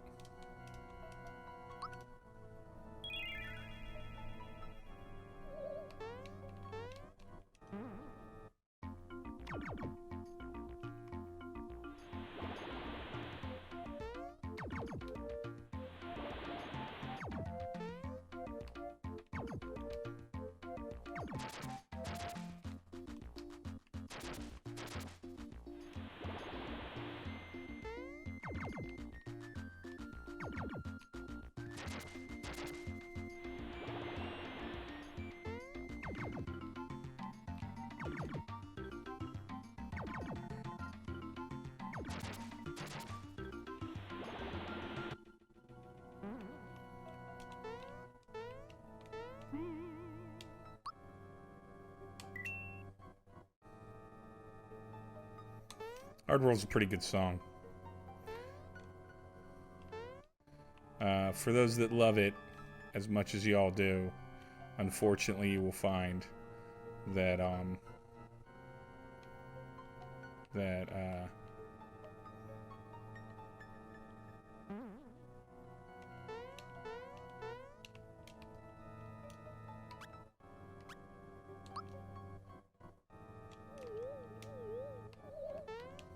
for those that love it as much as y'all do, unfortunately you'll find that I do not have a hard roll style song on the Steve project. That is very much a Death Star thing. I am a sad little sad boy. Milk Bunny's real good too. That'll probably be on the one, like something like that will probably be like with some just straight spitting bars and kind of like a nice kind of swaggery aggressive tone. Will probably show up on the follow-up thing. Most of the stuff on this is like poppy sad stuff. You know what? Just to mix it up.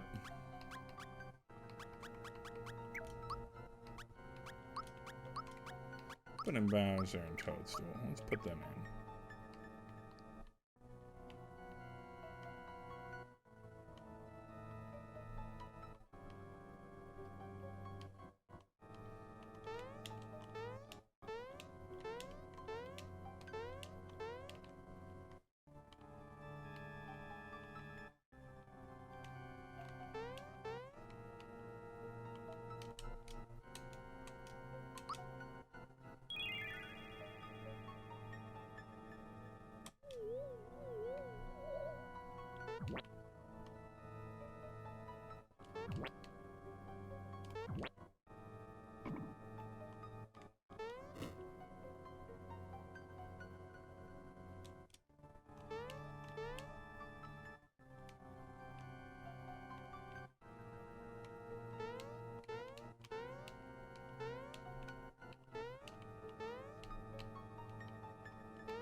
No, I know that. I can't move.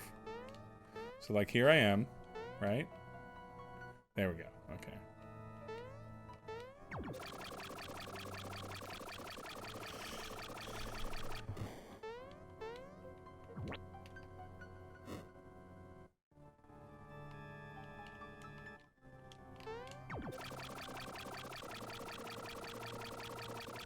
There we go.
Gross.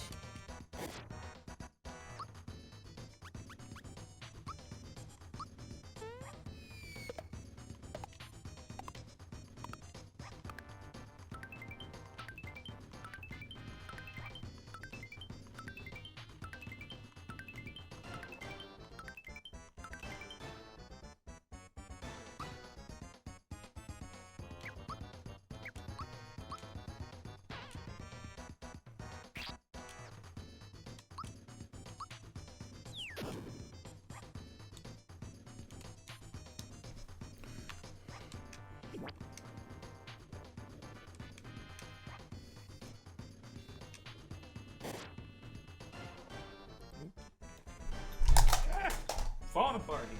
Falling apart. Goddamn.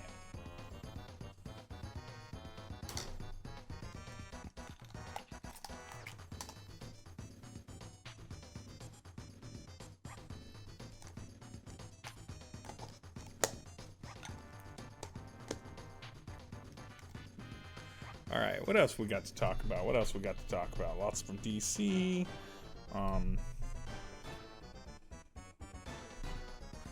Let's think.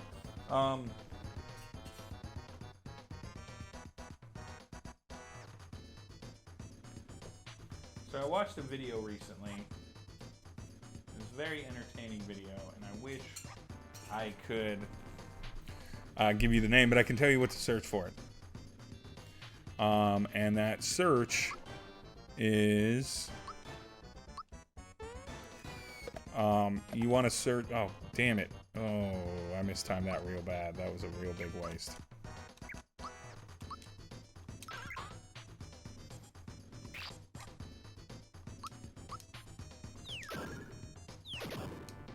Oh, I see. That's got a repeat on it.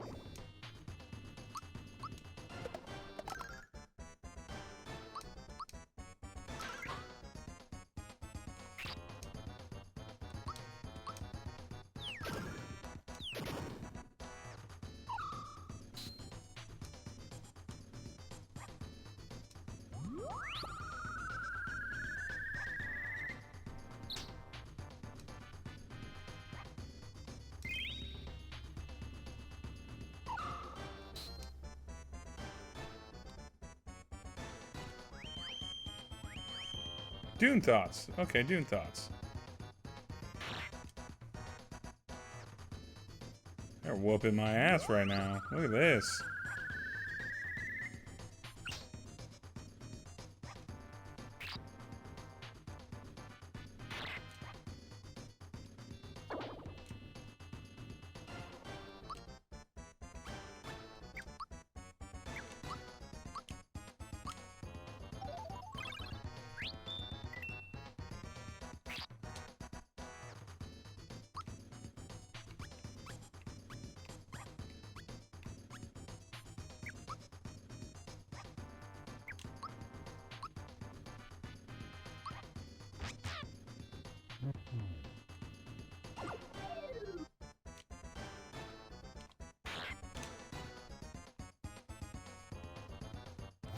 So I'm a fan of Dune. I'm not like a hyper fan of Dune.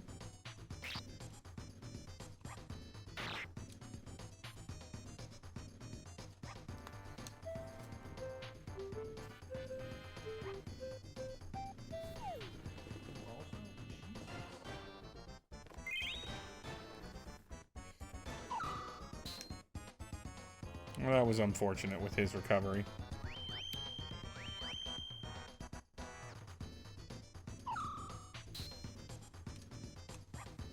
Jesus.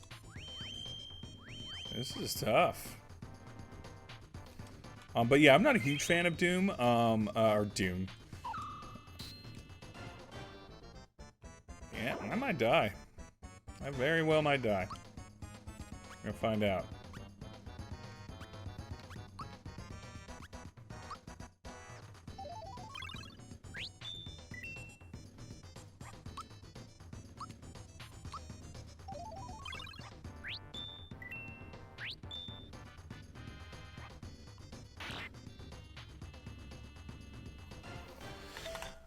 But when I'm thinking Dune actors and Dune show, it looks good, but Dune's always been a little slow for me.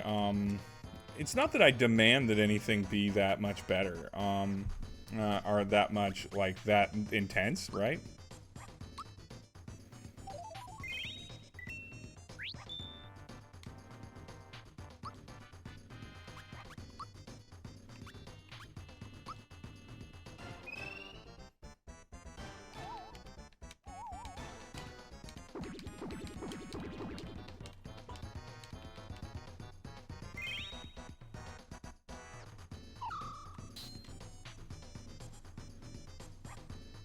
And so, I don't need to be intense, but, like, Dune's always been a real grind. So it works as prestige television, I think, more so than it would as, like, a movie.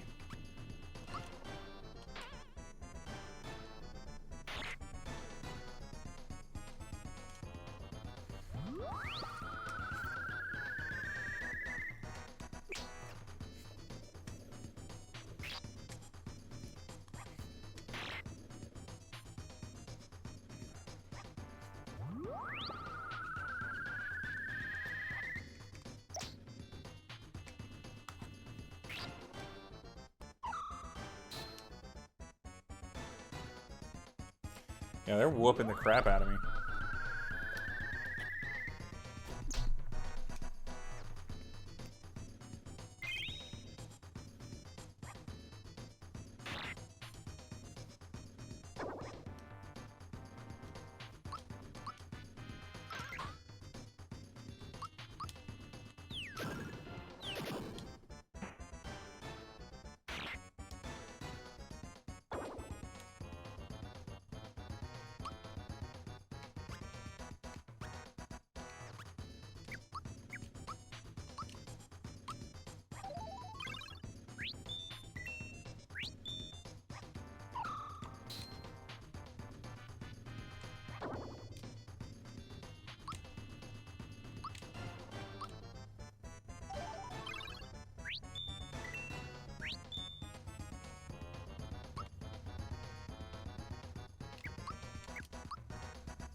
Apparently Mario tastes sour.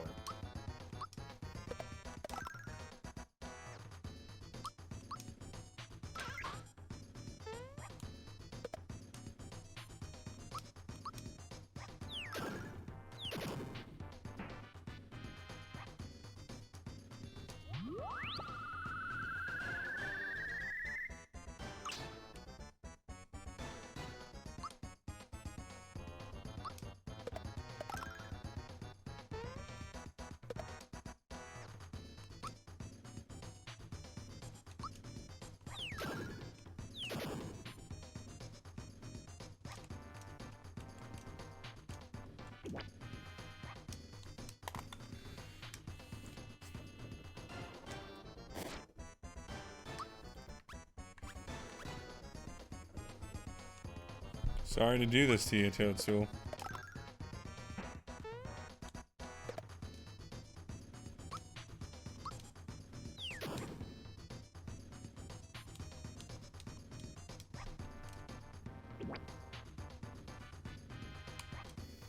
Is it gonna be sour lasagna? Because that's apparently what Mario tastes like.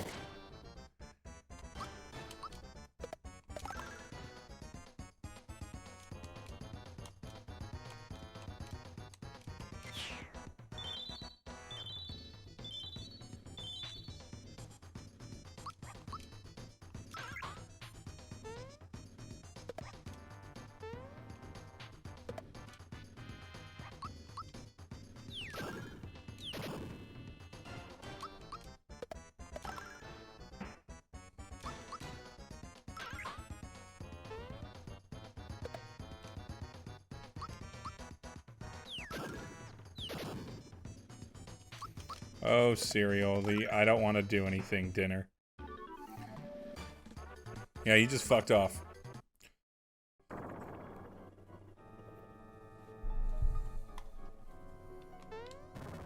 I'm glad I didn't die during that combat. That was a toughie, though.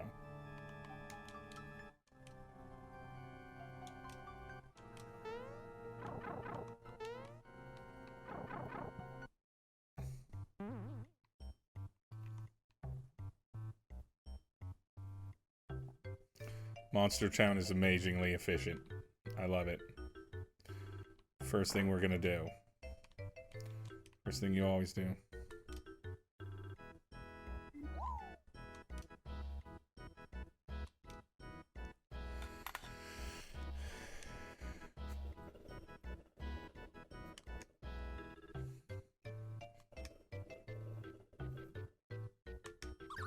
Oh, little Goombas! Oh my goodness, little Goombas!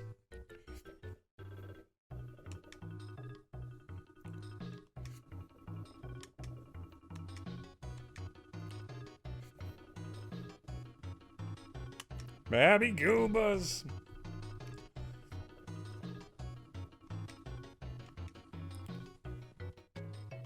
Oh, I'm talking to these Goombas.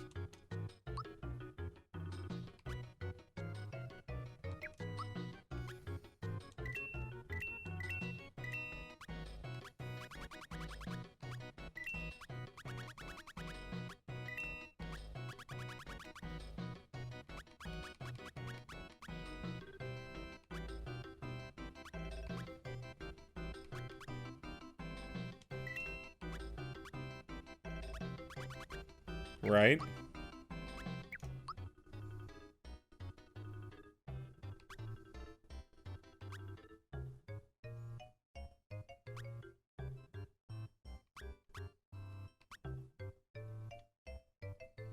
Yeah, I'm never gonna use it.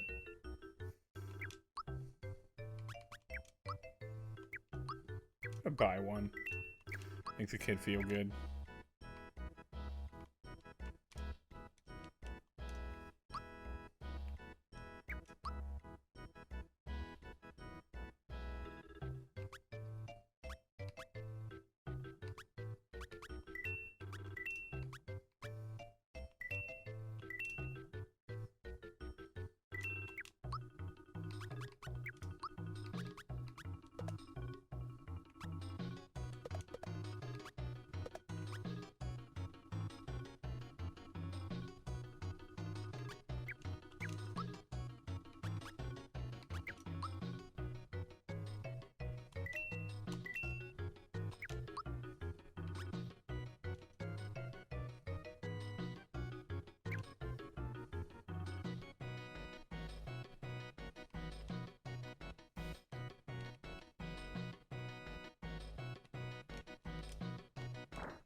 Love it.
Neat.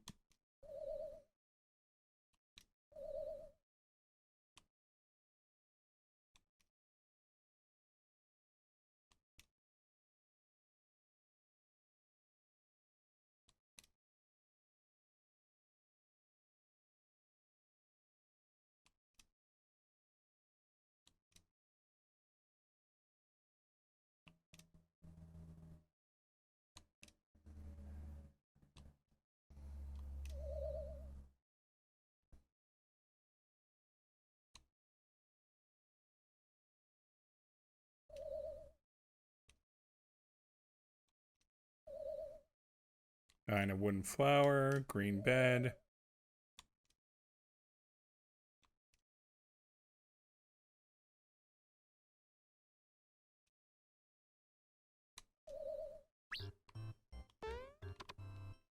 Weird. Love it. More of this excellent game flavor.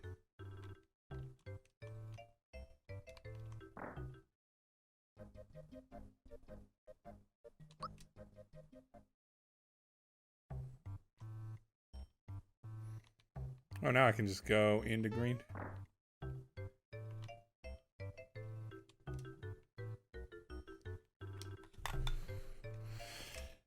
Yeah. I'm glad I happened to have Bowser on my team.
Yeah, he had a ton.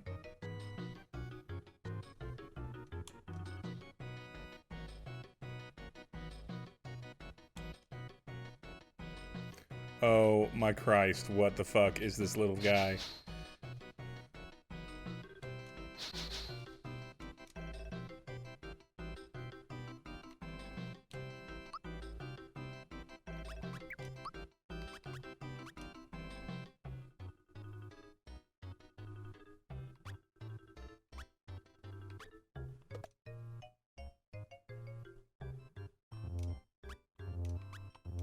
Oh, I see.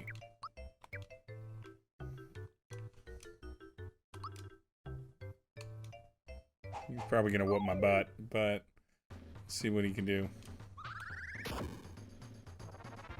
Ooh!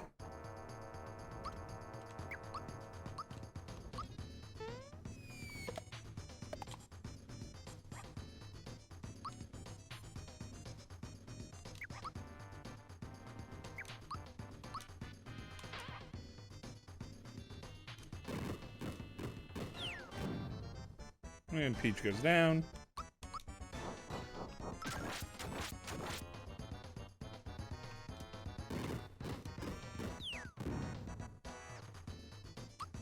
Let's try this again.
Oh yeah.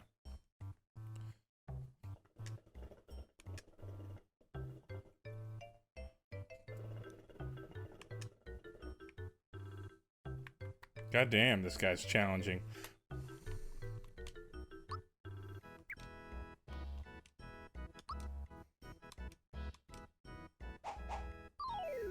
I feel like if I beat him this third time.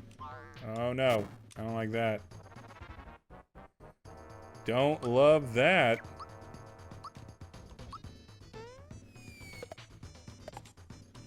Yeah, I feel like I'm doing this way too soon. I love him as a little dude though.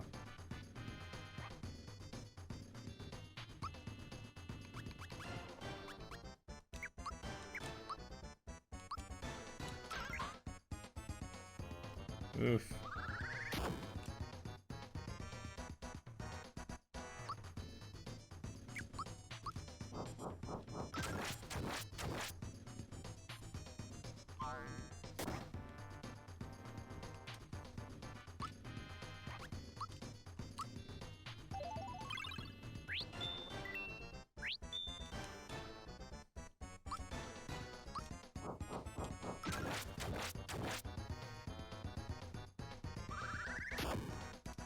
And Peach goes down.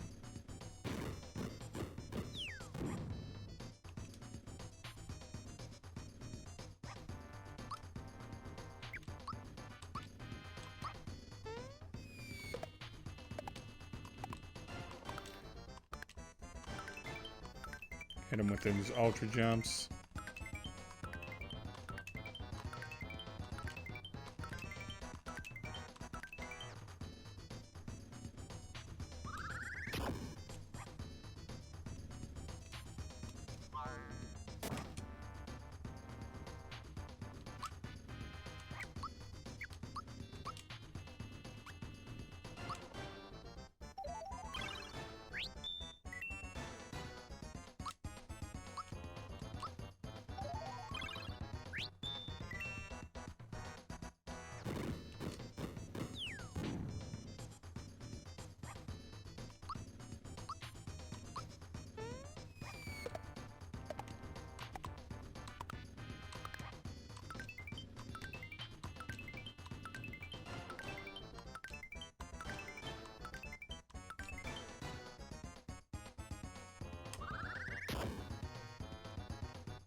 Oh, he's doing his Valor up. This is going to be tough.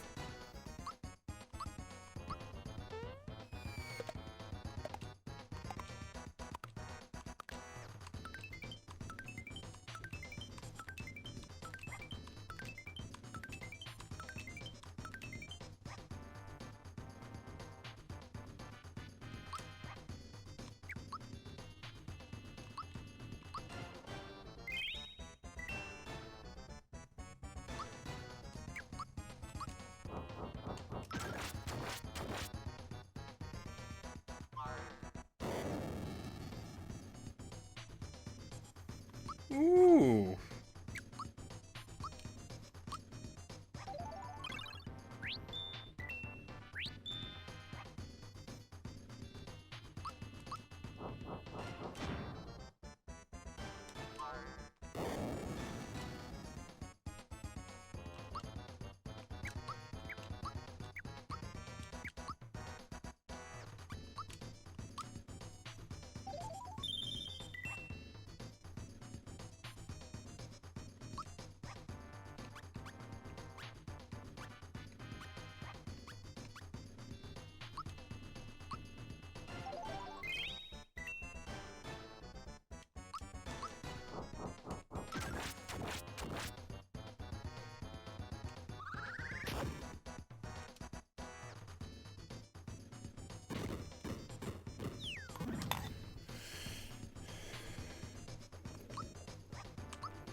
Okay, what do we got? What do we got?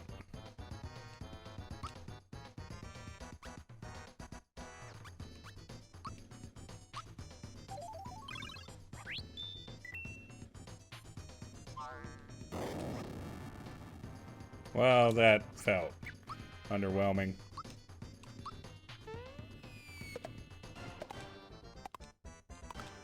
Oh, god damn it, my finger slipped.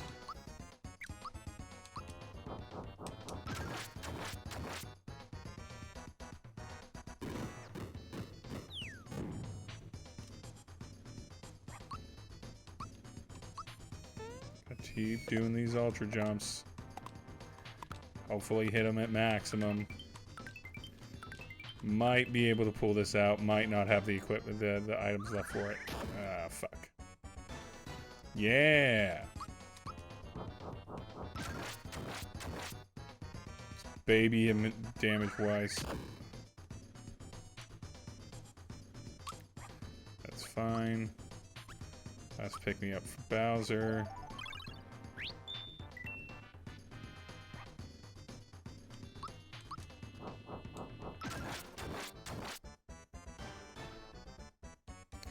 did it. We did it.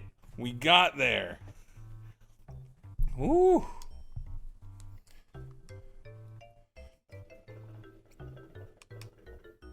Okay, we're not gonna get there on the third match. We're not there yet. So I accept that, and I don't fault it. Where is that?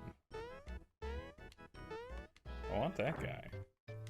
Is there like a block, or can I get out there via the upstairs?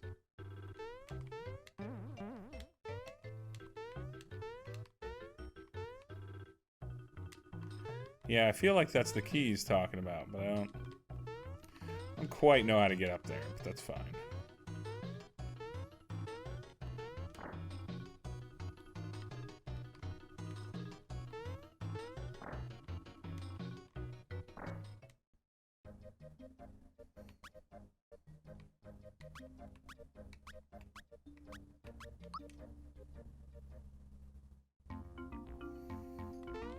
And we save.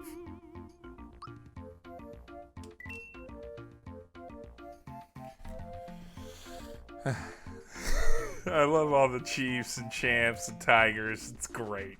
It's great. I love being treated by like a 10-year-old. All right. Well, with the stream stuttering a little bit and us coming to a close, we are going to call it for the day. That has been Noontime Nostalgia, technically at like 12:50, but Noontime Nostalgia. So thank you everyone for joining me on this wonderful afternoon, and we will be seeing you on Monday for more Super Mario RPG goodness. Mondays and Thursdays, 12 p.m. Pacific, and of course on Tuesdays we have Through the Mill, the D&D 5th edition homebrew Western fantasy RPG that I myself run here on Dying of Exposure. So make sure to follow, make sure to like, make sure to subscribe. Subscriptions and bits, donations get bars from me, and then you get to hear songs that I'm working on and stuff like that in between on these video game ones. See you sometime, and be prepared sometime this weekend probably for me to do some streams. Fall Guys, maybe I'll do a little bit of other newer games. But yeah, thank you Corpo, thank you. I got a job, so this will be my last Noontime Nostalgia, Corpo. Thank you very much. But thank you, congratulations, Neo Shadow. Obviously, Sam, Celine was in here, Mr. Jones, as always, and anyone else that commented. Y'all have a good afternoon and enjoy the rest of your Thursday. Get prepared for the weekend.